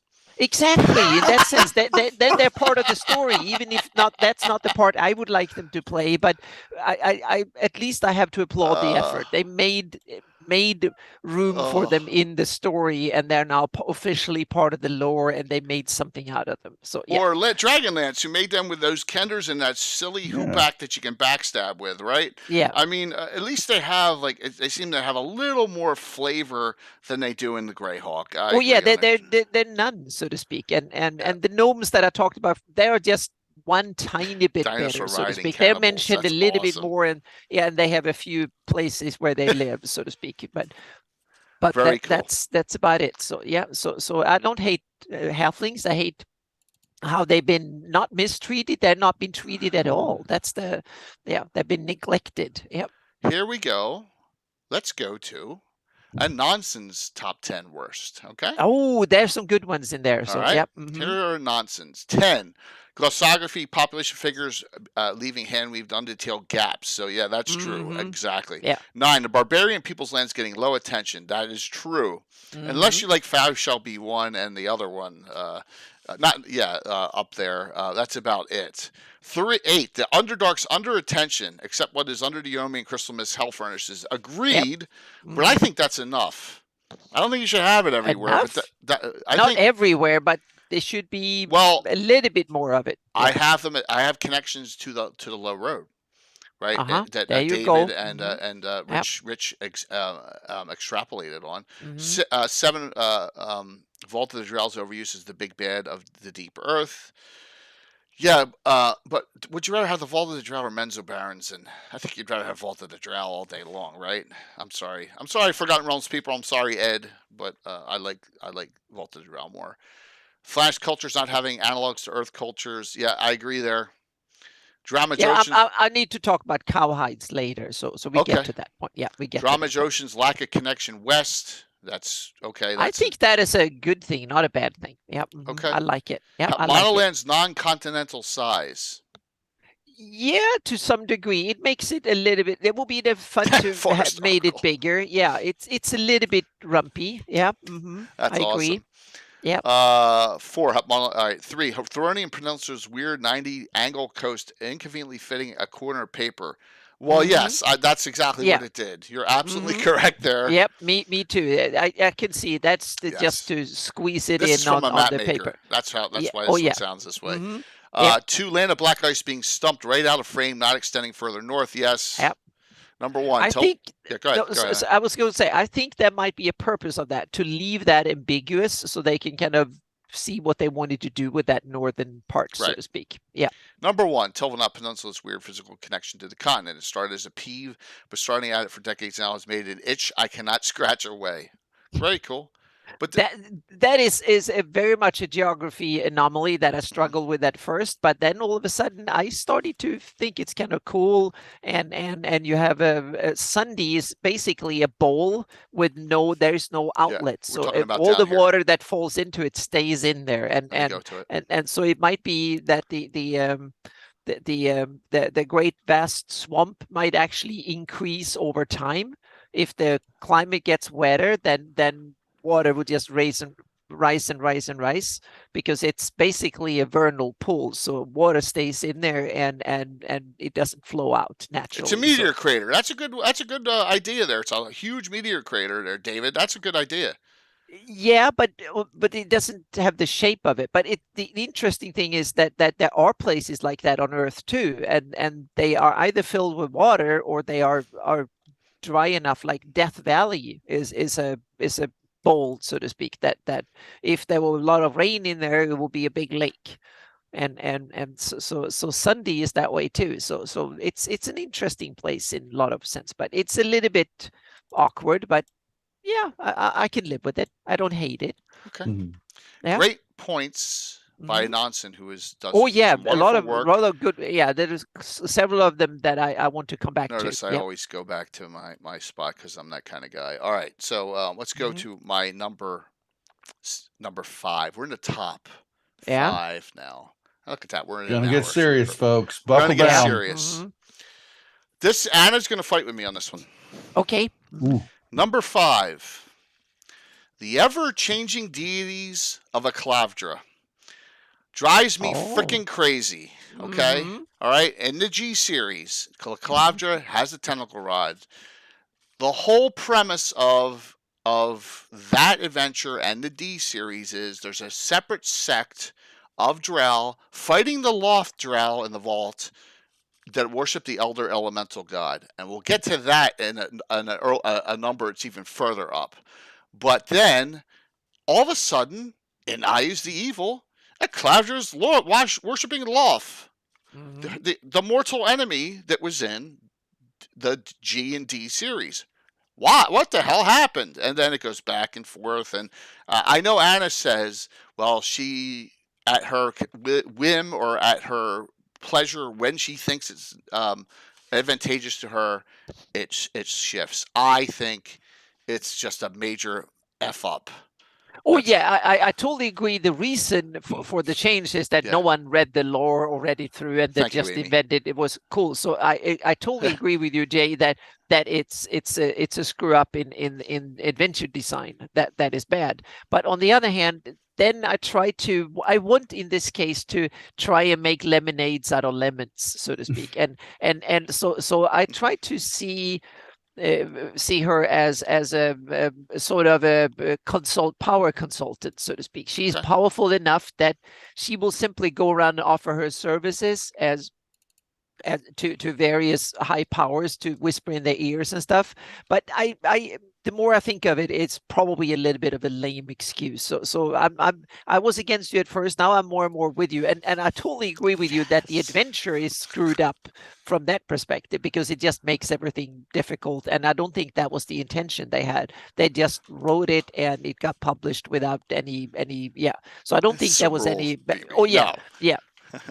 But it's something you can do something with, and or you can just say it was plain wrong, or something like that. It doesn't. Everything that's printed in an adventure doesn't necessarily have to be true. David, that's so true. So if she's a failed insurrection coup, Lolf ain't taking her. Exactly, that's the thing. You know what I'm saying? I don't care how powerful she might have served Lolf the whole time, and the Elder Elemental God was just some ruse to see if anyone can fall for it or something like that. So yeah, but the problem is that however you want to kind of spin this, you will always end up with some loose bad ends that you need to cover over, so to speak, that will go against lore or whatever. So yeah. Mm-hmm. So Jimmy, you're doing the slavers, so there are some dark elves in there, right? There are some dark elves, so you'll get some taste of the dark elves. By the way, one of the characters is a dark elf. Yep. One of the players. Oh, beautiful. Yep. So random world, I have that in because of my terrible Philly, South Jersey accent. So during streams, I say total number of hit points, and I say it like turtle, and they bust my stones about it. So I have my own emote for the turtle emote, and that's why you see that. So yep, it's fun. Yes, I say turtle all the time when hey, you're turtle hit points now. You're healed up. So yeah, that'll happen a lot there. So that's my number 5. Anna, what's your number 5? Well, we mentioned the rivers flow only flow south, but I mentioned that so many times. But now I want to have a complain about lakes instead. I haven't complained much about lakes before. Now I need to complain about lakes. Flennies have some really big ones, and I love those lakes because they give coastlines and character. They all look like Lake Superior. They all look like the Great Lakes. Look. Yeah. So we know where the map comes from, so to speak, and we have to live with it. So but I can live with that part. But what my caveat problem is that there are no mid and small size lakes. There are these big ones, and then there's like 3, maybe 4 small ones, and that's it. And I think it's primarily due to the nature of the Darlene map. Darlene map doesn't have any details smaller than 30 miles in the Great Kingdom. Yeah, but there should be a couple of lakes that will be 50, 60 miles across. There's like 2 or 3 of them, but there's a couple of them. They Lake Abmanfield up there, and a couple. There's like 2 or 3 of them, and 4 maybe. I've added a couple myself, and then I've added probably about 50 or so even smaller ones. So, but on the Darlene map, there should be more lakes. So.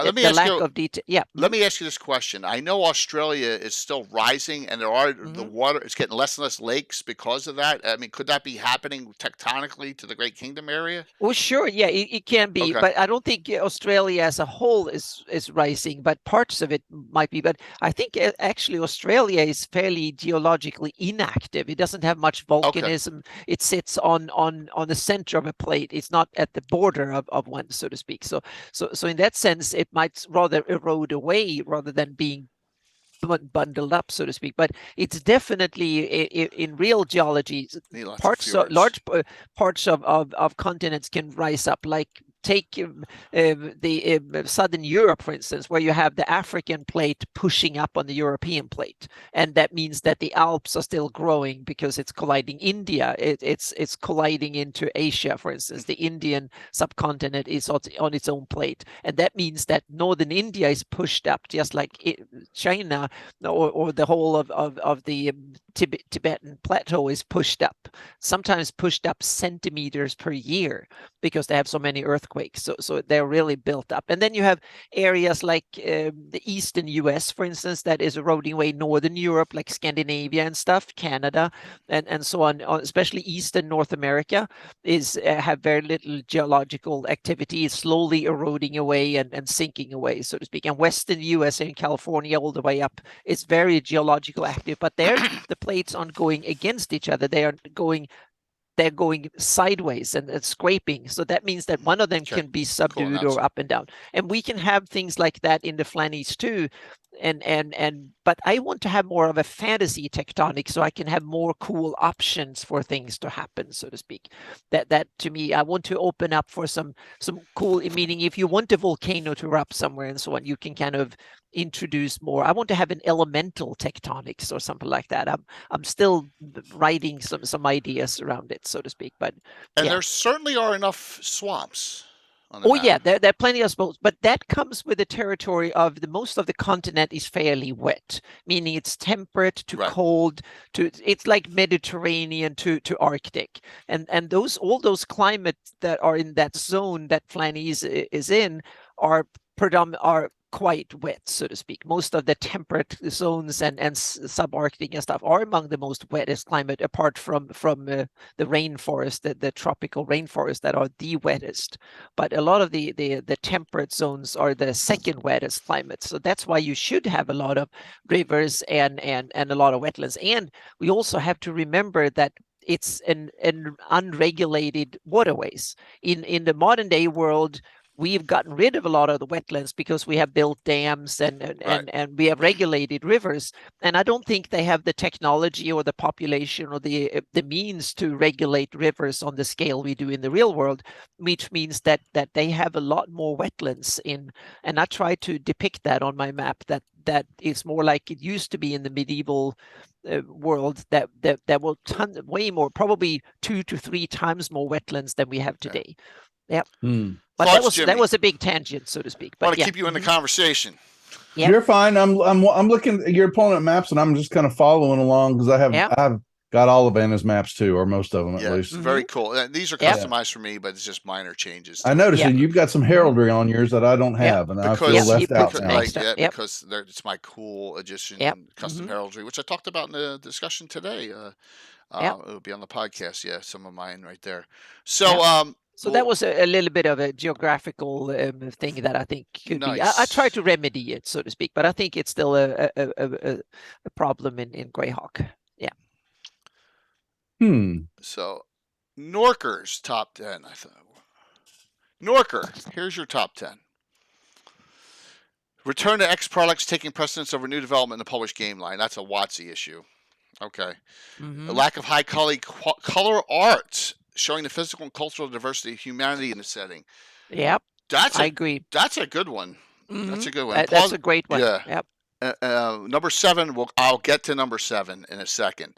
Number 8, implausible or forced elements of the worst timeline. I agree. Number 6, a circle of 8. We already told that about that one. Yes. Number 5, balanced military neutrality being a big deal. I'm not sure where you're going on that one. 4, misplaced deities on cities on Darlene map being cut and pasted. Well, yes, Len Lakofka freaked out about his one location that was changed. Hey, Vancouver, and some others. Yeah, David, I appreciate everyone participating who did on this and just throwing them up. And I want to give everyone their thoughts on this. I think the reason that a lot of the cities got jerked around a little bit stuff was they were added, those little symbols were added afterwards. Darlene did all the basic work with her plastic sheets and she drew overlays on them and stuff. Hundreds. Exactly, overlays, and then they put the symbols on at the end, and I'm not 100% sure that Darlene did that. Someone else might have done it, or they weren't exact. or they might have been shifted around a little bit of stuff, because there are issues with the city back then even, exactly. It's all done. You have to realize it's all analog handmade cutting.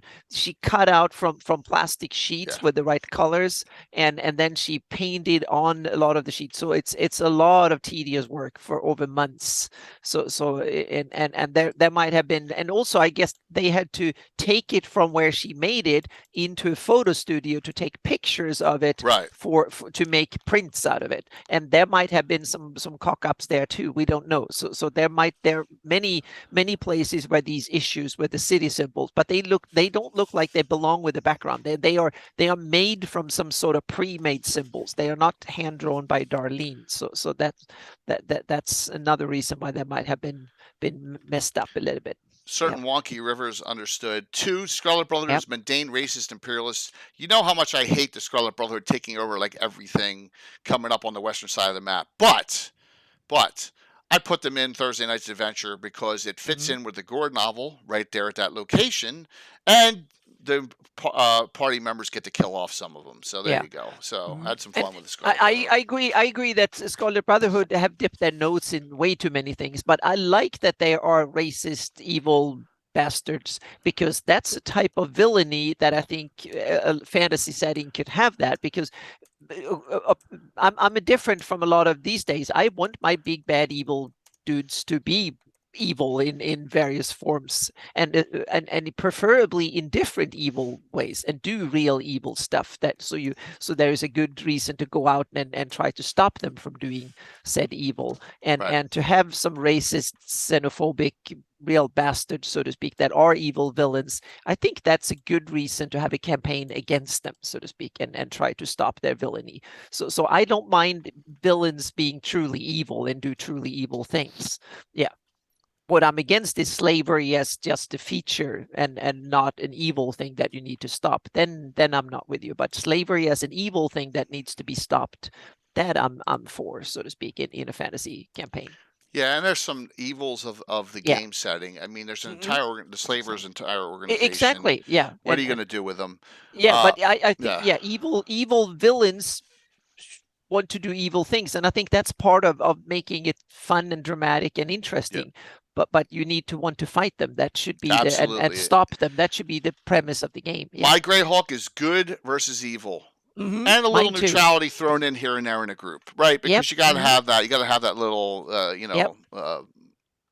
test for some of them. Yeah, T-Sets, he sums it up really well. Yes, I do. So, and problems with the Dragon Annual map. So, I'm not even going to go here because we know what happened on this map. Skip Williams had 8 hours to submit it, right, on that map. We had Skip on. I still think he could have done a better job in 8 hours, but it's to be honest. It's an absolute mess. It's a mess. That's one of my top ones. So, I'm going to, I will get there. So, yeah. Number 4. Uh-oh. Not that. I gotta find it because I just had it up and now it's gone. My number 4. Give me a sec. Number 4. This is for you, Sam. I don't need my elves becoming elves that go off to the Grey Havens and off to another place. And in addition to that, to go to Lendor Isle, which makes absolutely no freaking sense. I almost said the other F. Thank you, John. Whatsoever. Yep. Thank you, John. Amen. Yep. I agree. Yeah, dumb. It's too Tolkien-esque, and I don't like it. I've changed my elves from that. They don't go to the Lendor Isles. And here's the hugest bugaboo of them all, and this is a great character. His name's Serenilil. He's a Knight of the Heart or High Forest. He's a Knight of High Forest. He's probably high elf. It doesn't say. He's only 272 years old. That is like a snap for an elf of any kind. I don't care if the age thing was changed. His apparent blindness due to milky cataract, since he has the moon bow. And I was like, what the frick is a moon bow when I'm reading this? I had no idea what a moon bow was. Which appeared in his eyes 30 years past, a summoning from the goddess Sayonine to him to leave the mortal world, to go to Lendor Isle. A summons resists fiercely. I'm like, this is bullshit, right? That's what I was like. This is what a dumb thing. First of all, I think he's barely even mature aged, right? And I was like, what is he doing here? Once again, this is Tolkienizing Greyhawk a bit for some purpose. And also, it's spitting in Len Lakofka's face, which I really don't like, because Leonard had Lendor Isle as his own campaign setting. He brings it into Greyhawk. He runs, and if any of you who are new don't know, here's Lendor Isle. All right, there's two of them, but here's the Lendor Isle where L1, L2, L3, and then in Dragon's Foot L4 and L5 are, and maybe one day down the future L6 if we can write that in honor of him, because he was starting on it here, and they make this into the Grey Havens in second edition. I don't get it. So, yeah, Spindrifts are. Yeah, that's my next on my list. So it's perfect. I have it on my list. So that will be my next to continue this, because I agree with you. I sold it differently. So in my campaign I changed it, and I don't like that writing. When was that done? Carl Sargent did it From the Ashes, and what years? Continued. 90s. That was the early 90s, I think. Okay, because I was going to say. There's barely any mention of it in From the Ashes. There may be in Lendor Isle, but it's just like I know Leonard would have been beside himself. But why? I just don't get why you picked Lendor Isle. Yeah. And why? Yeah, I think it's because they were written originally as the Lendor Isles were written as some sort of elven haven. And let me go to my problem with and it's the Spindrift and Lendor Isle confusion. Okay. That seems like originally they were talking about Lendor Isle and the Spindrifts, but they were not mentioning Lendor Isle specifically. Maybe that was intentional by Gary to leave it for Len to develop separately. That's why they were not detailed in the original. That's my speculation. I don't know this. It's just my speculation. And it's me guessing, saying that might be an explanation why Lendor Isle was not really developed. That might have been like, Omar saying that Len could have had that one and developed that separately as a separate product. That's why it was only mentioned and not detailed. And the Spindrifts get mentioned like the Isles out here. And afterwards, people that came in later on From the Ashes and then onwards seem to describe all of both the Spindrift and Lendor Isles to be one group, the Spindrifts, and seem to have just ignored Len's work and his adventures and stuff like that, and just confused it up into a mismatch. And then Carl Sargent comes in and make it the elven nirvana on top of things, and LG and stuff. They just say, oh, the elves have taken over all of it. And the moonbow thing just exactly. Just so meaning they just screwed it up by a combination of, first, I think probably from Gary's point, that's my guess, a good idea, saying that, okay, Lendor Isle will be Len's little thing that he can develop, so to speak.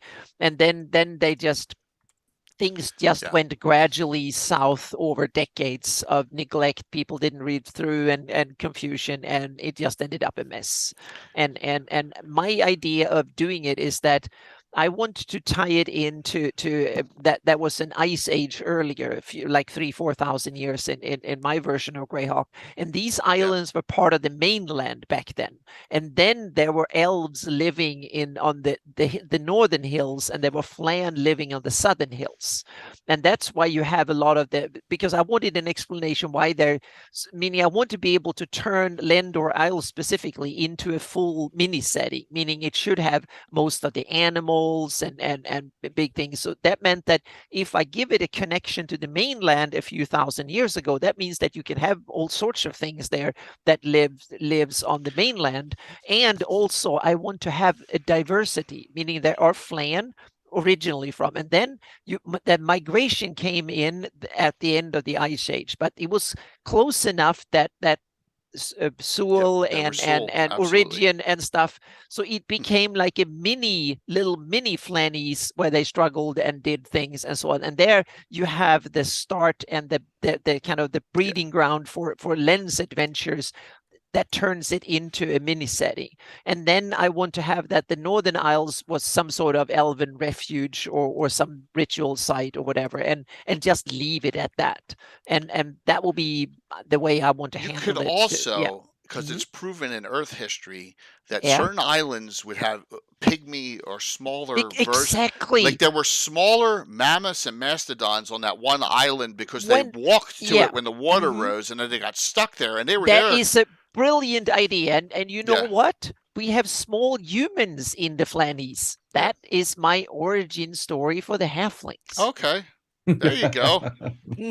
So I'm so happy that you mentioned it. That was one of my solutions to halflings. I didn't mention it, but now you outed me, and I think that will be my story, that the halflings are created because they are the people that got stranded on another island up there, and they became the dominant humans there for some thousands of years, and that was an earlier time, so to speak, and that's how my halflings got created.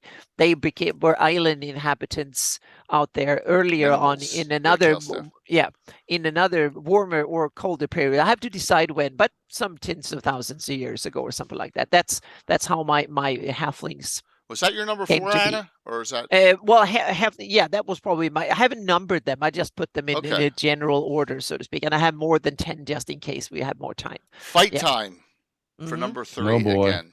The 3 are big. These are the big ones. You probably know what 1 and 2 are. But number 3, I don't want to fight with anyone on this. All right? I'm going to state a fact. And I have some people that agree with me, like Joe Block. Number 3, the Elder Elemental God is not Tharizdun, okay? It's not. It's a separate deity. Even everyone, we got we got Joe Block, Ed Greenwood. They all agree that the Elder Elemental God is a deity unto itself. I am tired of going on to Facebook posts and everyone goes, "Well, it's just Tharizdun." It's not. Okay, it's separate. I don't care what happened in Return to Temple of Elemental Evil. That is my number 3. I hate that when people say they're the same thing. I tend to agree. In the beginning, I didn't know what to do with it, but now I'm more and more in that camp, and now I'm firmly in that camp. It's something else, and I try to invent. So I'm definitely from just thinking like, oh, that would be a cool idea with Tharizdun. Now I firmly in the idea of making it its own thing, so to speak, in some way. So thank you, Samuel. That was an unfortunate revision. I agree 100%. Those tentacle rods and all has its own flavor. Those temples are they're wonderfully written in G3 and D3, and I just think leave it as its own mystery entity. And I'm bored with the elemental evil and all elder element. I'm bored with that. That was one of my things. So let me do quickly as a follow-up. Go for it. I don't want elemental evil or elemental. What is it wrong with that? Skip that part. You can have elder evils, or you can have elder gods, or whatever. Skip the elemental bit, and I'm happier, so to speak. That was just a follow-on. But now I need to talk about something one of my big ones here, and that's balance. That kind of active neutrality, active balance, or whatever crap that Mordenkainen keeps doing is simply crap. In my opinion, it's a fancy way of saying you chaotic neutral. That's one explanation. You just plain scared sissy who is not up for adventure, or you just too shitty to admit that you're evil. Those are my explanations for active neutrality or balance or whatever they try to peddle and stuff. I grew up in a neutral culture that was supposed to talk about neutrality and stuff. I always felt like it's the ones that don't stand up to bullies on the school. When someone gets bullied on the schoolyard and at school, and you're the one standing on the sideline saying, "Oh, I'm not taking sides." To me, that's just a coward or whatever. So I hate that. I think it's I don't hate it from a gaming perspective, but it's morally terrible. So to me, it's like Mordenkainen. If he keeps peddling that in my campaign, I don't trust him. No one trusts him, because that's just like like saying that you're either with them, you can't trust you or whatever. So he's either seen as a chaotic neutral misfit or just an evil in disguise, and so on. So yeah, so I don't like that. I don't buy it. But it's an interesting from a gaming perspective, but it's morally repugnant at best, and I'm using it to put Mordenkainen. He either needs to shape up in my campaign, or he will be like the Pale. He was relegated to the evil side eventually. We'll see. I'm not sure. Yeah, he didn't want. This is what I think, and David's got a good thing on that too, on that blog spot. Check that out. He did not want the Wizards to be all on the side of good, thinking that's too much power on one side, I think. Now, Tensor is an exception to Jalarzi. What's the wrong with too much power on the good side? I'm not saying I agree with him. I'm just saying this is what I think he was thinking about. I think that too, but I think that's plainly stupid world design, in my opinion. If you want, if the good are too powerful, just invent more evil guys doing evil things and problem solved. You don't have to make the good one's evil and say, well, it's kind of it's just confusing for a stupid reason, so to speak. But you can have turncoats and ambiguous ones and so on, but don't try to make it some sort of moral high ground to be morally ambiguous and skittish and whatnot. It's not a moral high ground. It's a moral vacuum at best. and so I don't like it. That's terrible. But I like it from a gaming perspective, but I don't like how they explained it and try to sell it like, oh, it's like good and bad are equally bad. No. And it's like the one who's trying to sell that is, to me, it's a moral vacuum, and it's there's a wonderful there was a British BBC TV series about Yes Minister, about politics, where the minister is trying to tell the secretary that he is a moral vacuum, and that is just about this. So yeah, that one is one of my biggest gripes and hatreds about the setting is the way they explained it. I like it as someone being it, but that means that they might end up in the evil book, or at least a very untrustworthy, in my opinion. Yeah. Here is Dale's top 10. Yeah. And 10, Alice in Wonderland module. Okay, I can buy that. And it makes a reappearance in Expedition of Ruins of Greyhawk. Number 9, the Doom Grinder. We'll get to that. Yeah. 8, the Houses of Pursuit. Yeah. 7, Dragon Magazine Kitchen Sink Culture Map. Zindia. Yeah, we got that one too. Yes. Yeah. Come in here. Yeah. Mm-hmm. Joke Castle Greyhawk. Yes, it wasn't a joke at all. It was awful. There you go. 5, lack of premium Greyhawk products after the City of Greyhawk box set. Now, I agree with you, but I still think there were some good things published afterwards. Oh yeah, that was a lot of good things. There were some good things published afterwards, but I agree, that is the best of all time, in my opinion. 4, Carl Sargent's Mysterious Exit with Unfinished Works. Yes, and we see what he Tolkienized some stuff. Land of Living Greyhawk and Anapaiza Hawk. It's almost one and the same there. And number 1, strip mining Greyhawk content for FR branded materials. We see that all the time. That's going to continue with WotC because they're lazy. So, I said Ghost of Saltmarsh had 0 new content in it, not 1. So, what are the Houses of Pursuit, Anna? The Houses of Pursuit, number 8. Michael is asking. I'm thinking. I know that we have Tritherion is the god of pursuit and stuff, and have the pursuit. Yeah. If Dale's on, he can explain it. Dale, can you explain that? Yeah. So, or maybe it's some KO-ish house or something. I'm not really sure. So, yeah. Yeah. We love Ed. I love. Oh Ed. Yeah, we love Ed. So if he steals something from Greyhawk, I will be proud. Yeah. Mm-hmm. Why is the World of Greyhawk banned after a city? It is like naming Eurasia, Berlin. You mean named after a city? Because it's just that's the focal point, Tim, of the entire setting, right? The House of Pursuit are House Frusty, Krusky, and Schnei. Yeah. Okay. There we go. Yeah. Yep. All right, and then the last one that I have, and if I missed you, I apologize, is Sam's. We have lots of time left over. I have some extras. We haven't gotten to my 1 and 2 yet, and all my honorable mentions. So 10, lack of an Iron Gate Canal and Hobloggers. That's cool. 9, not enough PS and SJ, more later development thing. 8, the Tuve. If they have to be an arguably human, they need to be something more than vaguely sub-Saharan African pastiche. I agree on that.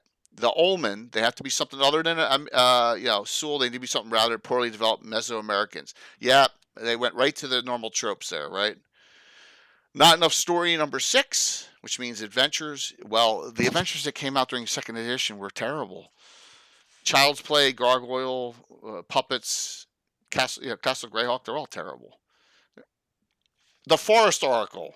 Was that a Greyhawk one? There was a lot of bad ones at that time frame. Yeah. It had no story for the setting. That's true. Elves and Lender Isle, we talked about that. Greyhawk does not need Nevermeet. Yep. Poor lore editing. That's agreed. You know why? Too many chiefs and too many chiefs at different times, Sam, right? Boom, boom, boom. And just one didn't go into depth on what the previous one did. The Circle of 8 does not need to be a 7 Sisters. And leave other people's characters alone. That makes total sense, too, with the Circle of 8. I know Leonard was happy he was not in the Circle of 8 with Leomund. I know he was happy about that. So, yeah. Morning Canaan. Greyhawk does not need an Elminster. I don't think he's even close to Elminster, though. I think Elminster's more of a frolicking guy who's got his hands in everything because it's Ed. Elminster's playing Ed. Morning Canaan was not that, right, Anna? Morning Canaan really is. I mean, Gary played him a bit. I just said he was a misfit 5 minutes ago. So yeah. So yeah, but yeah. Mm-hmm. So very good ones from all the community. Yeah, which is worse. Awesome ones. Yep. Mm-hmm. A note, like I said, if I missed you up there, I apologize, but I thought I got everyone. All right. So some honorable mentions. Rob, you're dead on. The Cavalier class in Arcana is one of my most hated classes ever. I know Tim's going to argue with me. I love the Dragon Magazine version 72, and we use it. And then when they turned Paladins over to subclass of Cavalier instead of subclass of Fighter, that made it even worse. So I have it that you can do subclasses of either. 95% of all new Paladins are Fighter subclass in my game now. That's a big one. So, Castle Greyhawk I have on here. The Animus, another thing. All right. You don't like them? I don't like 1,000. I don't like everyone in the Great. A couple of hundreds. That's okay. A couple hundred. Yeah. I could see 10. Okay. Right? Too many. Yeah. Too many Animuses. I know that sounds awful. Mm-hmm. Yeah, I would say the Morty was on his way to becoming Elminster if they had continued with Greyhawk based on that. Possibly. Oh, Tim, Tim, for you to say something that's overpowered is saying something. Really saying something, Tim. That's funny, but I love it. And I've tweaked it. I've toned it down a little bit. So yeah. All right, fair enough. Anything items, the Animus, too many of them in my opinion. That's where I go on that. So, yeah. And then last, Assassins and Monks, they disappear in second E because they're bad or whatever. But then they reappear in a publication not that long because everyone cried that they weren't in there anymore. So that's some other things here. Just some of my, seconds. Now, you all know what number 1 and number 2 are, so let's go to them. Number 2. I guess you can drum roll, please. The Doom Grinder, right? The Doom Grinder's number 2. I cannot for the life of me, and you go into, this is one of the great things about From the Ashes. The story is only like 3 paragraphs long, but all the stories in From the Ashes are 3 paragraphs long because they want you to develop them further as a DM. And the story was cool. The thing has moved in the last couple of years like 1 degree, and that's it. And if it tells some kind of doom that's to come, really great story, and you can develop it all into something really, really neat. What do? Well, let's turn it into this abomination of a moving cigar box thing that can only go in a straight line, and that straight line happens to have it run right through Greyhawk City, and it's so infuriating. It's run by Darrow. It's just so terrible. It is one of my oh yeah, it's bad. Yeah, great sandwich name though. So it has not happened in my campaign. I am rewriting the Doom Grinder in a series of adventures out there, but I just hate it. I hate this adventure. I promised I'm going to rewrite it too because I have come up with some cool ideas for it, but I hate it's terrible design. Adventure. Yep. Totally agree. Yep. Does anyone out there like the adventure? If you do, I've never even read it. Yeah, please. So that's a good. Don't. Don't. Yeah, skip it. Yep. Mm-hmm. Yeah. Yeah, it's Darrow that escaped the Oak Castle Greyhawk and decoded the ship. Yeah. Yeah. If it's just been a generic adventure, it would have been good, but they slapped a Greyhawk logo on it. That was the bad. They turned some great lore into shit. Mm-hmm. I mean, literally, it was a crappy product. So I'll go as far as saying I own it too. Unfortunately, I bought it without knowing what the heck it was. Yeah. Well, Tempest, that's great to hear, because this is what we wanted to do, was do some thought-provoking discussion tonight, and that was the whole joke about. And Josh Pop came up with the idea. He's like, you could really you really gripe about a lot of stuff. I said, you know what? Just to show you how much I gripe, we're gonna do the 10 things I hate about Greyhawk. And he goes, no, I don't think you should do that. Like Josh is always. What does Josh know? Right, exactly. So, and everyone. Josh also hated my number one emote of all time, D's nuts. Right? He's like, don't do that. That's just so not PC. And I'm like, you know what? Josh doesn't like it, so I'm going to use it. So Spam it. Spam it. There you go. Absolutely. When you're constantly scrolling on DoorDash, you're doom grinding. That's funny. Yeah. Exactly, Rob. We love the setting, and we're going to have some bugaboos about the setting. What's your number 2, Anna? My number 2, let's go into, let's see what we have. My number 2, what's wrong with the Greyhawk Peninsula? There's something wrong with the Greyhawk Peninsula. It's one of the prime real estate, and I've talked about this a couple of times on the show. It's one of the prime real estate when it comes to geography and the setting, and there's nothing there. Nothing. Something must be wrong with it. The only thing that is there are the slavers have a little slaver cove hideout. That's it. Oh, you mean up here? This? Yeah, the Greyhawk Peninsula. It's prime real estate in the middle of the setting that could dominate the near div and the north of there's nothing here. And there's nothing there. Meaning they just forgot about it. It will be like having Manhattan Island or forget about that Gibraltar or something like that and say, oh, we just forgot about it. It's like some of the most strategic places in the whole setting, and nothing is developed there. No one lives there. No one seems to even be interested in ruling it or whatever. It's ridiculous. That to me doesn't make sense. It would be nice if I shared the map with you. Well, I apologize. I was going to say that's what I'm looking at right now. I'm sorry. And zoom out so you can see the importance of it, so to speak. It's that peninsula that sticks out in the lake that is in the middle of things. Meaning it's a strategic. It's like the island of Sicily or Malta or to dominate the Istanbul or where Istanbul is, or Suez Canal or something like that. Or the Panama or something like that. It's really it's very valuable land property, so to speak, for lots of reasons. Wait a minute, and it's just Gary says the ruins of Tesherin are there, Casa City State. I don't see that on the map anywhere here. Okay, that was interesting. Yep, ruins of Tacheron. I've heard a Cass City State. That's an interesting one. I never heard about that one. So you have this adventure from Treasures of Greyhawk.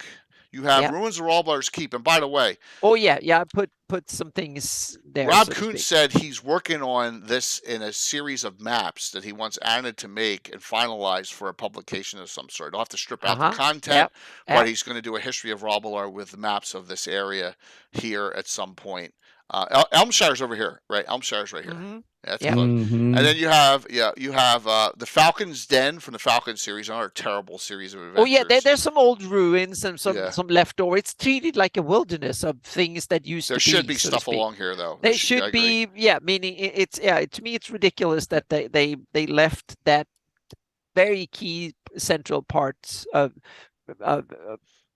the setting without anything really happening at the moment, so to speak. Yeah, it's a great point. To me, that's just a mystery. Yeah, I think it's a mystery. No one seemed to have thought about it, and there's some just like there's some, they treat it as an empty wilderness, so to speak, which it seems geographically it's ridiculous. But I also think one of the reasons for it is when the city of Greyhawk was developed and a lot of the things that were immediately around it, the rest of the world was not developed. So they took that and then developed the rest of the world. And that thing kind of just got stuck there because they took the lake from Lake Superior, the shape of the lake, and that peninsula just looked cool and no one thought about it apparently.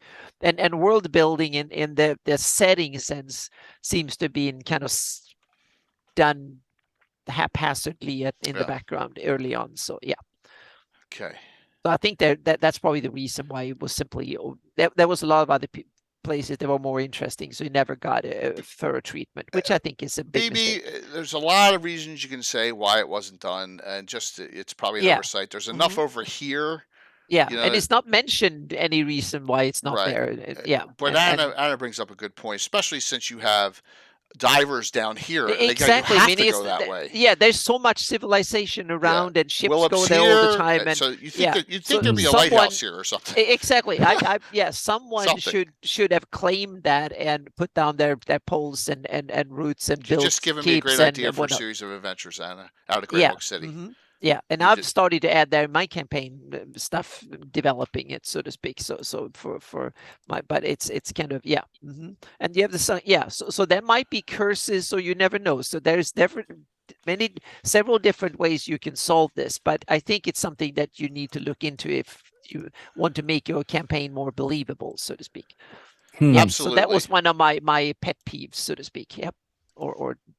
And I would have never thought that was 2, but I know how you are on maps, and that doesn't make much sense there. So I can see why. I can see why you have a problem with that area there. So, and it's persisted through the entirety of Greyhawks for 40 years or nearly 50 years now. It's been there forever, it seems, and no one has really. Meaning, so many smart people have put their heads in, but no one has done anything with it really. So I just got some good news. Yeah. So our 5th guest, and I rated into her for the game. I rated into her on Thursday night. Little Bird 84 is going to play in the game Saturday nights, and she's never played before, so I'll have a new person playing.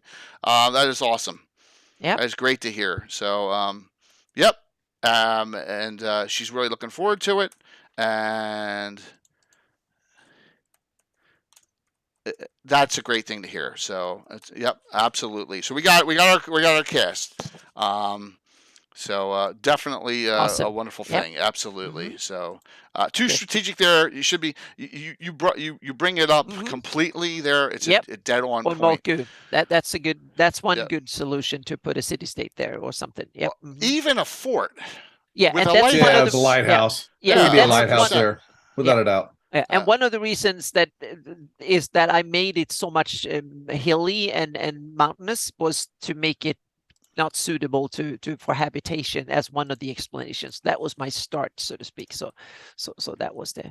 I think Greyhawk controls the entire peninsula because I haven't seen anything speaking against it, so to speak, and they are the closest power. So I just assumed they were doing it, but I haven't seen anyone actually state it, or I haven't seen fact against it, or I haven't seen any facts for it. So I just assumed that was the case. That is run by the Greyhawk city of Greyhawk. Yep. Yeah, it's called the Greyhawk Peninsula. For a reason. Yeah. Yep. So, hey, Little Bird, there she is. So, if you can come on Zoom tonight, that would be great. So we got our cast together. It's going to be awesome. Cannot wait. Yep. That would be a fun game for Springtide, right? Springtide. Yes. So I will add you to that shout out right there. And also to the banner, and I'll get it over to you pretty soon. So, ready for number ones? Number ones. Everyone knows my number one. Everyone knows my number one too. So you can do yours first. Oh, you do mine first? Yes. Okay. Yeah, I need to talk about cows. Cows? Yes, cows. Yep. I need to talk about cows. Yep. A cow that is called DA1. Or DA01, yeah. It's from Dragon Annual 1. Yes, the map. Someone who I keel-hauled on the fantasy mapping show. Or, no, it was when we interviewed him on this show. And I stated, I actually have 2 that are connected here. And I've screwed up twice on this show really bad. And they're both connected to this pet peeve. So let's do this story. Yeah, I'm talking about the cowhide, the DA1 map, the Dragon Annual map of the whole planet.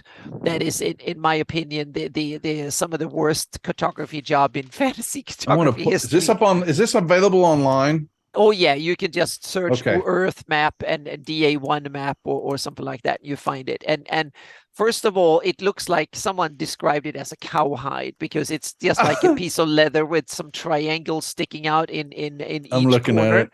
And that seems to be a kind of an Earth mapping or Greyhawk tradition, is that you make something that looks like some geometric shape, and then you put triangles at each corner sticking out. That seems to be a sort of a thing, and that is bad enough, so to speak. And then come the second, or maybe the first bad thing. So the geometry and the looks of it are terrible. And secondly, the even worse are the names on it, meaning things like Orkreich, Zindia, and stuff like Nippon, that. Nippon, right? Yeah, Nippon and stuff. Meaning, come on, if you don't have more creativity, if you're supposed to work in this business and you have several hours, don't write anything on it. And meaning that, to me, is just clumsy, terrible design, and it's just shows that you had a really bad day at work, so to speak. So it's that to me is terrible. And unfortunately, I mentioned that when we had Skip Williams on, and he looked at me like I was accusing him, and so apparently he had something to do with the creation of this anomaly that should not be mention.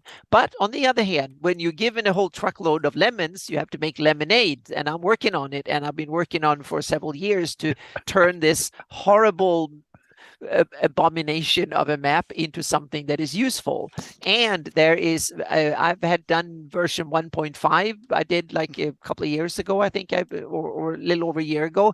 Now version 2 will be unveiled at GaryCon. So I have version 2 with some updates and stuff on it. Thank you for the interview and everything today. Sorry.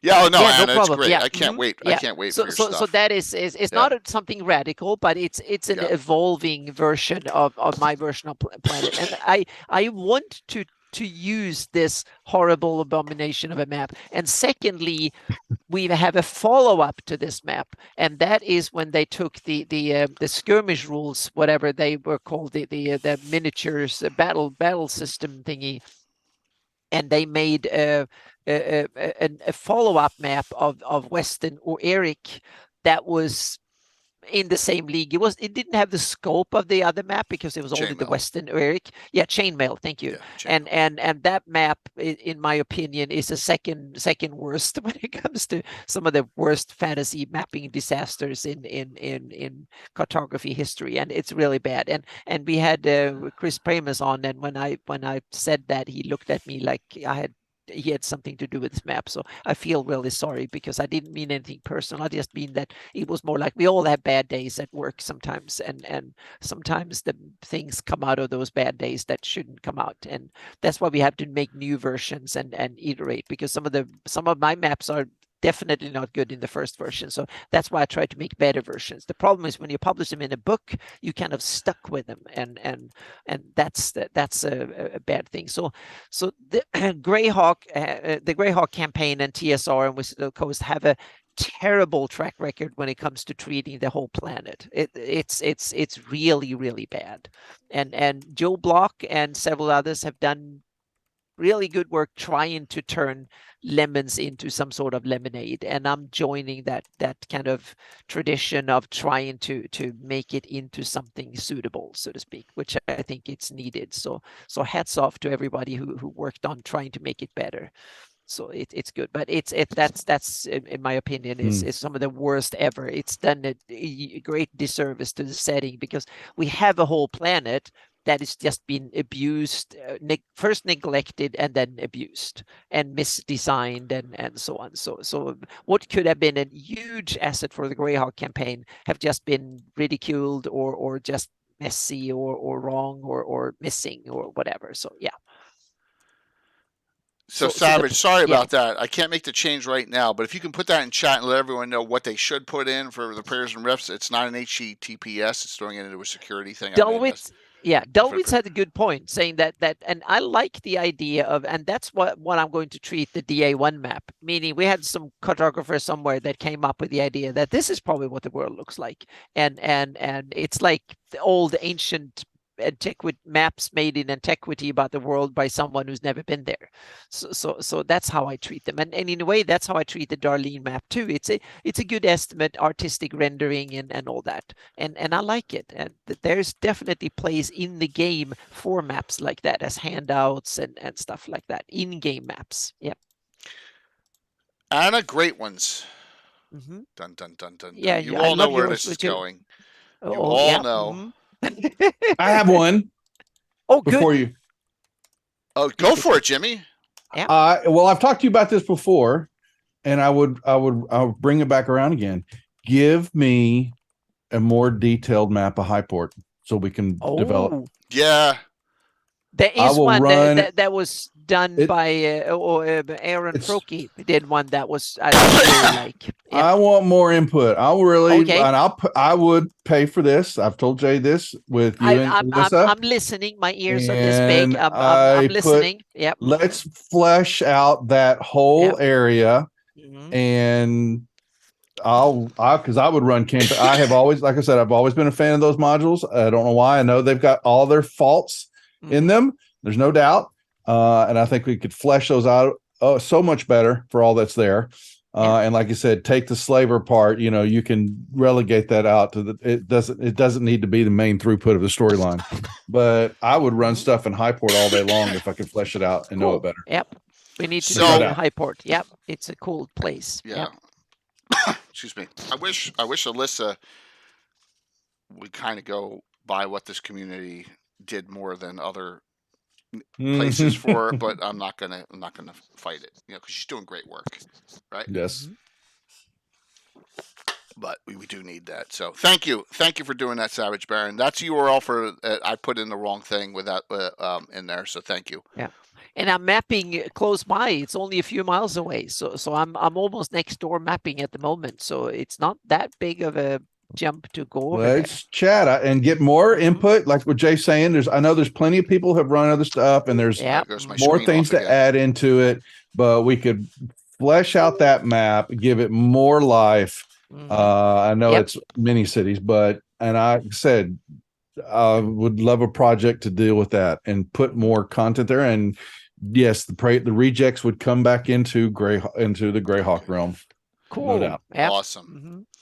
Mhm. Let's hope Okay. we can get that done. That's a good one, Jimmy. Yeah. See, look Mhm. at that. That's a great You got one. some great Yep. input there.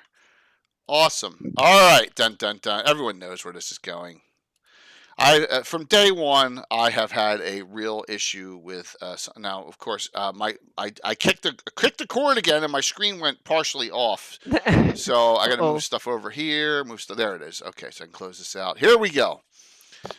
And now you disappeared, Duffy. Oh, there you go. Oh, No, that's all right. Don't worry about it. wait a minute. Don't about Something I messed some It's things okay. up here. Hold on. Yeah. Anna's better. I looking. have got too much going on. There we go. It should be back. All right. Okay. So Perfect. Yep. Mhm. it's right on the front too. Yeah. I know people may not like the nodes and stuff on this, but this is my favorite adventure of all time. I waited 7 years for it. If you know how to flesh it out, it's great. This is great. This is not. Okay? Right? Great, not great, not.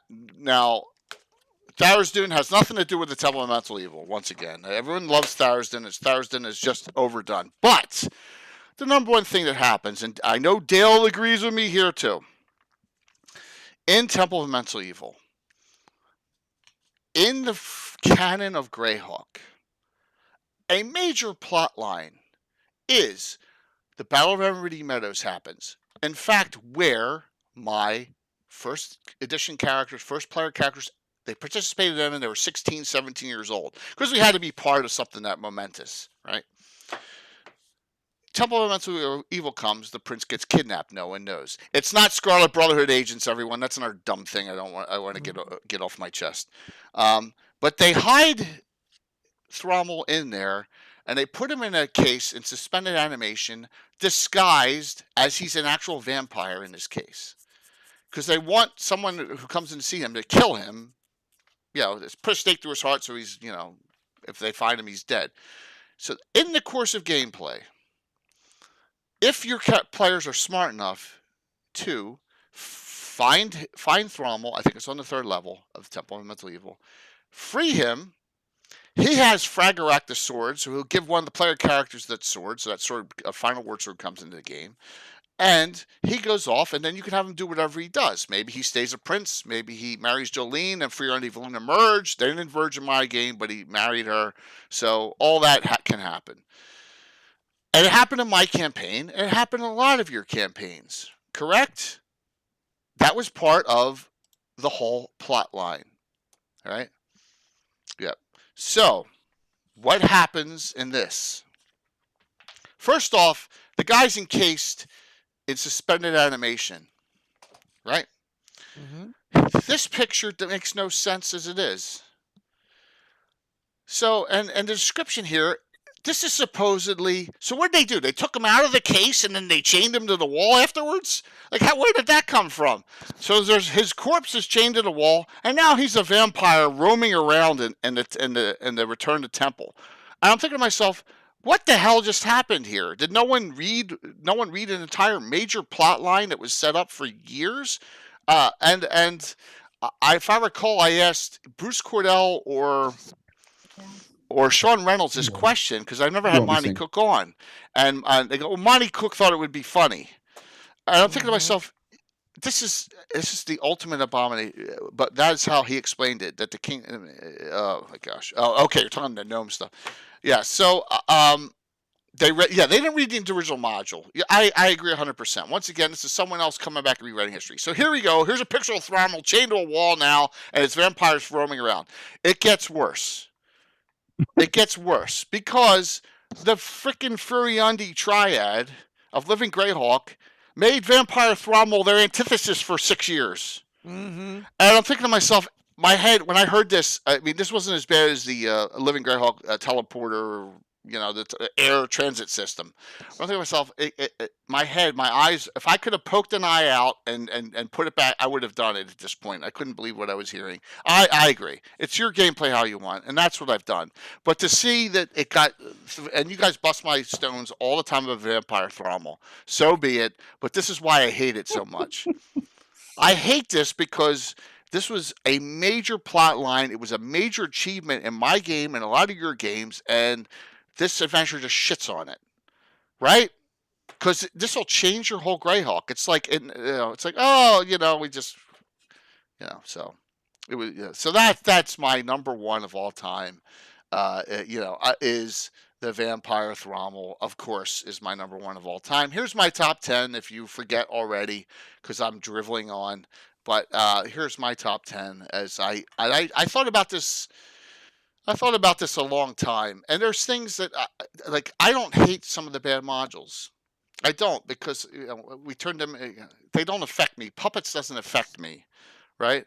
Yeah, exactly. Yeah, like how I really feel. This one really gets me. The top 3 and 4, and even the top 5 actually are the ones. The top 5 really burn me about Greyhawk. I love Greyhawk, but I really can't stand some of this stuff. And the Vampire Thrommel's number one of all time. And now you're all going to continue to bust me forever and ever and ever. It's fun, but I agree with you. It's kind of Jay needs a shirt. Yes, exactly. I need something. Yep. So, yeah. So that's it. That's my number one. Yeah, and Rob's like, and that's why I approach Living Greyhawk as something cool that happened, but something else exactly, and that's why it's really not considered canon.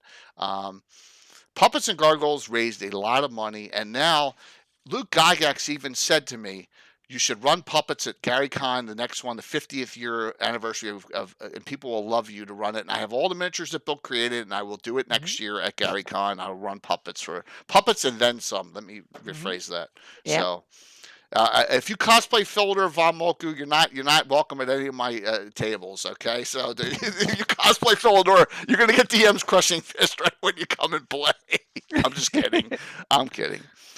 Oh, there's not Greyhawk cake. This is all Greyhawk love. I love Greyhawk. I love it. Yes, it's because we care for the setting. We care about it. Yeah, we care about it. Yeah, if anyone cosplays Philidor, unless it's someone super hot, I'm just gonna, because the folder is kind of androgynous anyway, so there you go.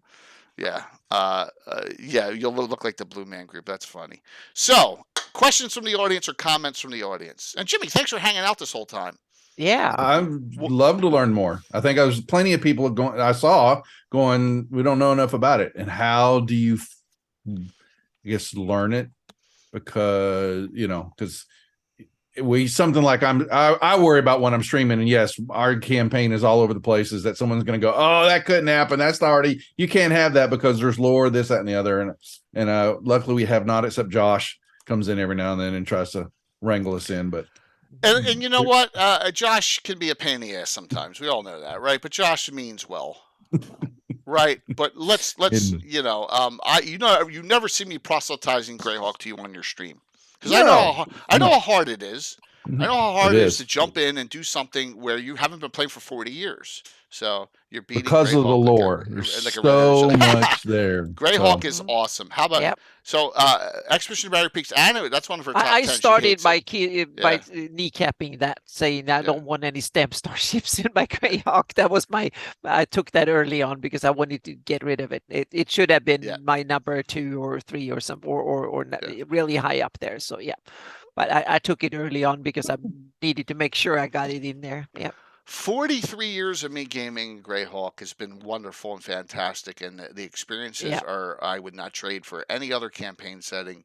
And we continue on, and I got asked this in that interview this morning, how do you keep it fresh? And I was like, there's so many different plot lines, there's so many different ways you can go, there's so much open space, there's so much you can develop in the Greyhawk setting and make it your own. And that's what the whole point of this discussion is stuff like this that drives you crazy. Just change it.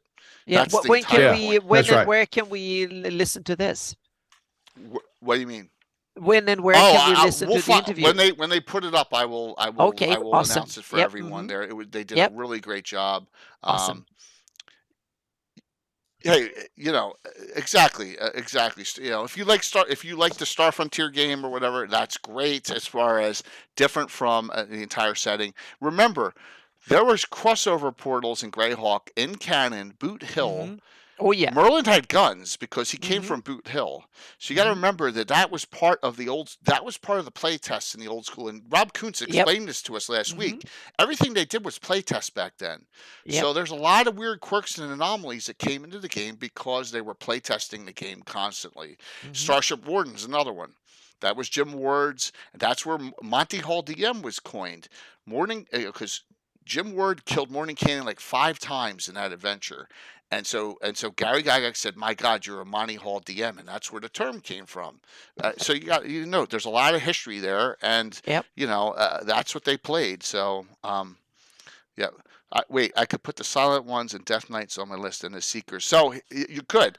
Also, hey, Gary, we're going to put an organization in Altamira just north of the city based on the Seekers and Greyhawk, but we got to call it something else, right? So Anna's working on that, and we're going to do an organization of knowledge gatherers and a whole setup for showing at GaryCon. It's going to be outside the city walls of Altamira, and we're working on that. And Bill and Master Crafter and I are working on the name for it. Hey, something good to see you. So just note that's. Yeah, and Sam, I'm assuming I'll change some of them. Now, 1 and 2 is never going to change for me. Vampire Farmer 1, Doom Grinder 2. So, but Jimmy, that was good. You came up with one noting Highport's map is terrible. It's shitty. I want better. Yep. And if it doesn't fit, just change it. And it's your game. And don't worry what if canonieces or people say you can't do that on a Facebook group. Don't worry about that. Hey, I have this. It's only in my campaign, and it's and John's, and it's from 1980. I changed from the beginning, and everyone else has a little quirk in their game. It's different, but that's the wonderful thing about Greyhawk. And call them Pathfinders. Well, I have that's a good idea, but we have. You know what? Because the first Ulick Pathfinders aren't going to change over. That may be a good idea, Gary. To actually call them Pathfinders and give Eric Mona a little shout out. That may happen. That's a good idea. So, final thoughts here, Jimmy. What do you think? It's at 9:00 here. Look at that. Yep. No, it's past my bedtime. No, thank you for letting me come on and be part of this, even though we're here to shout out. Let's do that again. The Springtide deal. So we've got that coming up, folks. It is this coming weekend. So put the link. There you go. There you go. Top one's wrong. Go to the bottom one. We've got free badges for GMs to submit a game in and find players and run. And there is going to be a lovely digital swag bag that will come out for everyone that registers after the event's over. And it's just, we're going to be running this one quarterly. We've had the Winterfest, Springtide, and we'll see what Matt comes up with for summer and fall. And as we're running stuff that will kind of run in conjunction with what Luke's doing, for his initiatives throughout the year with Founders and Legends and Gary Kahn. And he was doing Autumn Revel, so we'll see. But looking forward to get this done, and then we've got Gary Kahn right around the corner. Also note, and we'll talk about this in my shout outs, I have a game for this too. And hey, Jimmy, just make sure you put me on the sponsor list again. I'll do whatever you need me to do for it too. Okay. Awesome. What else you got going on? Besides, you got Gary Kahn and tons of events there. Anything you want to talk about the Alien game? So Gary Kahn so we have luckily been able to help and to Luke to continue getting the con moving forward. And without COVID, we probably wouldn't know who I was, but COVID opened up the door and we were able to make Gary Kahn virtual, and Luke embraced it. And so we continue forward. But this year, we're going to, the games that will be streamed will mostly all be virtual that are played not at the con, because we're going to bring the guests. The guests are now going to be more interactive with the participants of the con and getting involved with games that are there happening, because that's why you're there for the con, to not only play, to meet the big wigs, run some elbows, and drink a lot of spotted cow. However, since Matt and I run all the virtual stuff in the streaming channels for Gary Kahn, I'm going to sneak in an Alien game Friday night that will stream from the VIP lounge. The new Alien RPG. The Alien RPG, yes, is my go-to right now. I love my D&D and my stuff going on, but I like me some Alien because I consider it DM therapy, because I get to kill my players with wanton abandonment and not feel bad about it. That's awesome. Okay? You know what's going to happen in an Alien game. And so we got Mandy playing. We've got Wiley Hobbit is playing. Another gentleman that's out there with Misty Mountain Gaming, D&D Wannabe, is going to be playing. And then we have Banana Chan, who is a female content creator and producer, who's going to sit at the table. And we've got Alphinius Goo. I know you're from Gooey Cube, but he will be playing because he's a sponsor. So he gets Please kill him in 5 seconds. So yes, he has no idea what's going on. So we'll stream that Friday night, 10 o'clock on the Gary Kahn channel. 10 o'clock Central? Since 10 o'clock Central I will time. be 3 sheets to the win by then. I know. That's all right. So, Friday night, and especially Curtis and those guys are going to win again, and they're going to be drinking, right, Curtis, all night there. Yeah, we're 2-time champs. So lots of drinking. So, but we're going to be streaming a few other things. We'll have the auction will be streamed live on the Discord channel for Gary Kahn, and there will be a set of items that, just like we did for Game Home Con, a set of items that will be for not only the convention participants but also for the Discord participants to bid on, and so that will be live, and we'll probably stream a few other things on and off. I know we've got Cobalt Press that will be recording and probably streaming. We'll round table with Cobalt Press in the VIP lounge, and we'll record some stuff that we're going to then edit and then put up on the YouTube channel for content for you to see. You can't say after the VIP lounge. Josh says you must say Grand Geneva Club. VIP lounge. Okay, sorry. Okay. I'm just Jay's Grand Hangout. Geneva Club. Jay's Hangout, exactly. Yeah. And Curtis, yes, and I steal Curtis's ice cream. So there you go. Yes, all the time from there. That's awesome. I am so excited about this year. I cannot wait. I cannot wait. So Anna, what's going on with you? Just Gary Kahn prep. We had a game session this morning, a short one because we had missing one player. Linda couldn't make it, and I cut it short because they went into Dreamland again. So I need to reschedule things or rethink things because they took off in a direction I didn't really expect, so to speak. So that but that will be maybe next Sunday. So it will be next Friday. There will be a mapping live stream again, and then next Sunday might be a game on Sunday morning again. So we will see. It's our home game. We just stream it most of the time, so to speak. So it's not a fancy production or anything like that. It's our home game when we stream it, just in case someone wants to watch it, and that way we also get a record of it, so to speak. And the But I'm also planning a lot of stuff. So I'm sorry to all my patrons. Right now is a dry spell because I'm trying to get things ready for GaryCon. So there will be a glut of things coming during the convention and after, especially after the convention and stuff. There will be a bunch of it because all the slides and all the stuff that I'm showing off at during GaryCon will be available to my patrons, and then after the convention will be available for everybody. So I will actually take not all the slides because a couple of them I want to have secrets up until, but a lot of them I will give to my patrons to look at before the GaryCon as well, and so to speak, that they can make comments and stuff. So I'm trying to wrap up Earth 2.0 and a bunch of stuff, and Altamira stuff, Shieldland stuff, more heraldry. Yeah, it's a bunch of stuff. I tried desperately to get ready and done, so to speak. But a couple of posts I can probably squeeze in during before here, so to speak, before GaryCon as well. There's a couple of cool things that my friend Stan Schrader, he's one of my top patrons. He have commissioned me to do some cool heraldry and stuff. I hope that I can post that very soon. We just need to make one final tweak, so he's approving them, so to speak. They're really cool for his campaign. Might be useful for others too. So yeah, so it's a lot of things in the works, but not much to show at the moment. That's the gist of it. So yeah. But thank you everyone for all the support that makes it possible for me to go to GaryCon, and also there's a lot of people that have signed up to my seminar, which is kind of cool. So we will be talking Legends and Lore, then we'll be talking Fantasy Mapping Show, and there will be really deep dive in my 2-hour seminar where we can go deeper, much deeper into it. So, and also at the Troll Lord get together to talk about Altamira. Yeah. We are Tempest. We are so busy. Awesome. I am so overwhelmed, but I do 12, 14-hour days. I've done that for several days, and I'm doing it still. So it's a what lot. Do I have to show off for my Ultimate Project at GaryCon? Well, I will tell you about that in a second.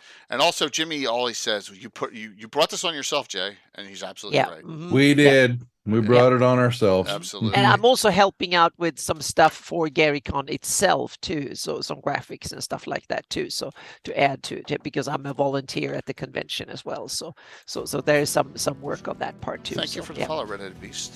Yep. So this is what's happening this upcoming week. Every day is set, but next Sunday is Gabbin. Wednesday night, Greyhawk, Mike, Ann, and myself from the Barrier Peaks to the Hell Furnaces will discuss all the I can bash starships again. Yes, bash starships again. And that'll be Wednesday night, normal time, 8 p.m. for Legends and Lore. But there are a lot of other facets to those mountains that wonderful are cool. Stuff. Great stuff we can discuss. Why didn't that go? Okay, next, we continue the race to Crovis in the great principality of Ulick Pomarge area. We're in the Pomarge. Pathfinders again. Yeah. First you look Pathfinders, yeah. And then Bill named that group. That's a subgroup of the Knights of Ulick where you're allowed to have neutral characters in there. And if you haven't, I'm going to show you one pick. It's just so cool. This angle is just like awesome with these ones that carry gnolls. I mean, look at that. I mean, that's just some of the most unbelievable 3D print stuff we have coming out now. Look at those Cyclops that have the things on top that the gnolls are shooting off of. And this was an assault on Strandkeep Castle, and there were 4 Scarlet Brotherhood members that are looking for something. They found what appears to be an ancient brooch of Crovis, and now they're trying to figure out what to do with it. And that's where we ended. That the Scarlet Brotherhood was seeking, but they figured out where it was. The adventuring party, after they killed the 2 assassins, but the 2 monks of the Scarlet Brotherhood got away. So then we'll continue that on Thursday. All right, and that is that, and then we already talked about this, and then Saturday night, and we had Little Bird 84 to this. We have our full crew. It's Skarn, the specialty priest of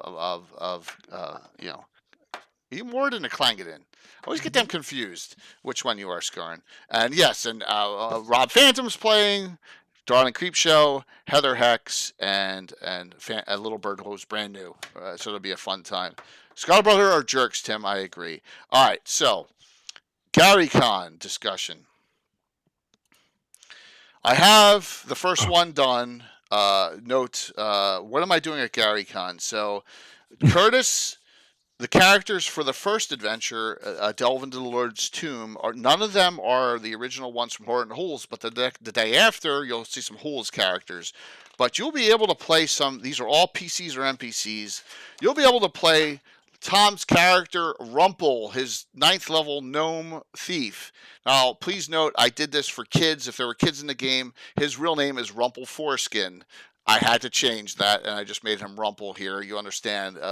We're children back then when we were younger. Samantha Crakespone, we have an undead hunter. So we have a lot of great characters for this adventure to delve into the Lord's Tomb. So I got that all finalized. I ran it once at PAX Unplugged in 2019. Gitano played in it before. Hey, good to see you. Before COVID, and then Wednesday night. Here's my schedule. Wednesday night I will be with Paul Stormberg at the museum from like 4 to 6. After that, we'll have a Gabbin Wednesday night. Thursday morning, non-streamed, I'll be running that game. Thursday afternoon, we do Legends and Lore with myself, Mike, and Anna. That will be streamed. Friday, I do my second game, In Search of the Low Road, not streamed. Friday, I may, depending on stream at the Chop House, the game, maybe without the Altamira thing. Here's what I'm going to do. I am working on just like a Free City of Greyhawk, an adventure card for the Free City of Altamira for through Troller Games, and it's going to be an adventure you could play. It's going to be a short two-sided adventure, an ode to the Free City of Greyhawk, because we're going to do adventure cards in the box set. Anyone who attends will get one of those adventure cards. All right, and I'll have probably 50 to 60 of them printed up.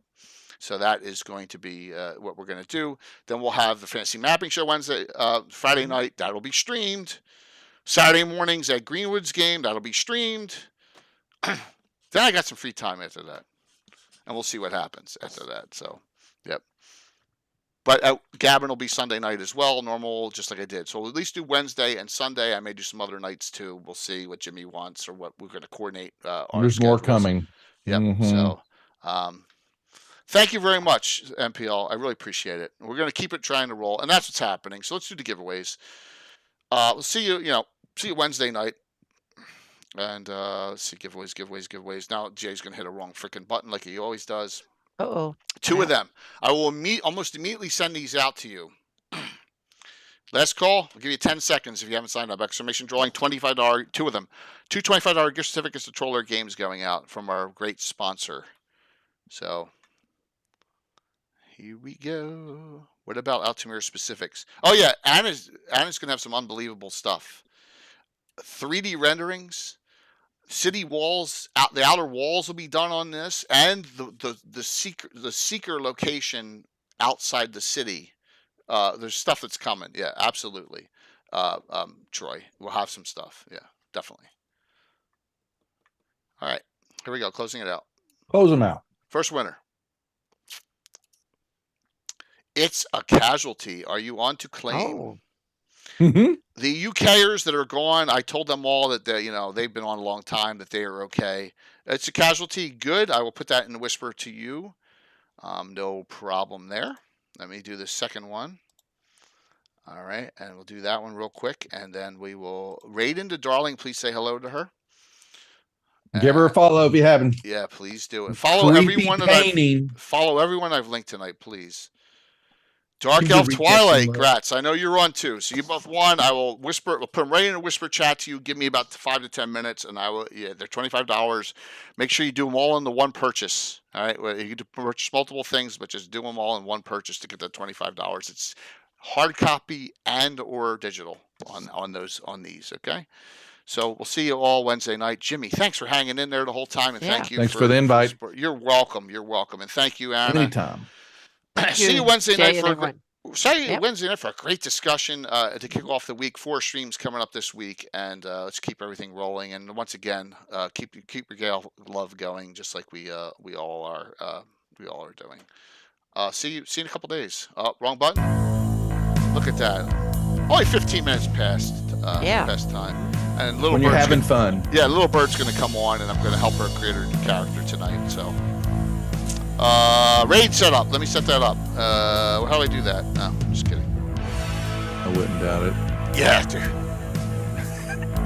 Like I said, Jimmy, I got a brand new laptop for streaming too, and it's really good. So there you go. Yeah, I needed the old one was teetering, and then I couldn't get it back. I couldn't even reboot it. Look at that. Well over 100. Oh, wow. Now remember, they're playing a game here, so she may not be completely responsive right away, okay? 5, 4, 22. 3, 2, 1. See everybody. See you soon. Bye. Wow, that's a huge raid. Yeah, 122. 122. Wow. See? Jimmy, thank you. You brought in a lot of people. Yep. Man, it was a blast. I Yeah. appreciate it. Really do. So That was fun. it was a lot of fun. So, and I'm serious about this Hyport stuff. I don't know how I can. I know we got a lot of stuff going on, but I want to flesh out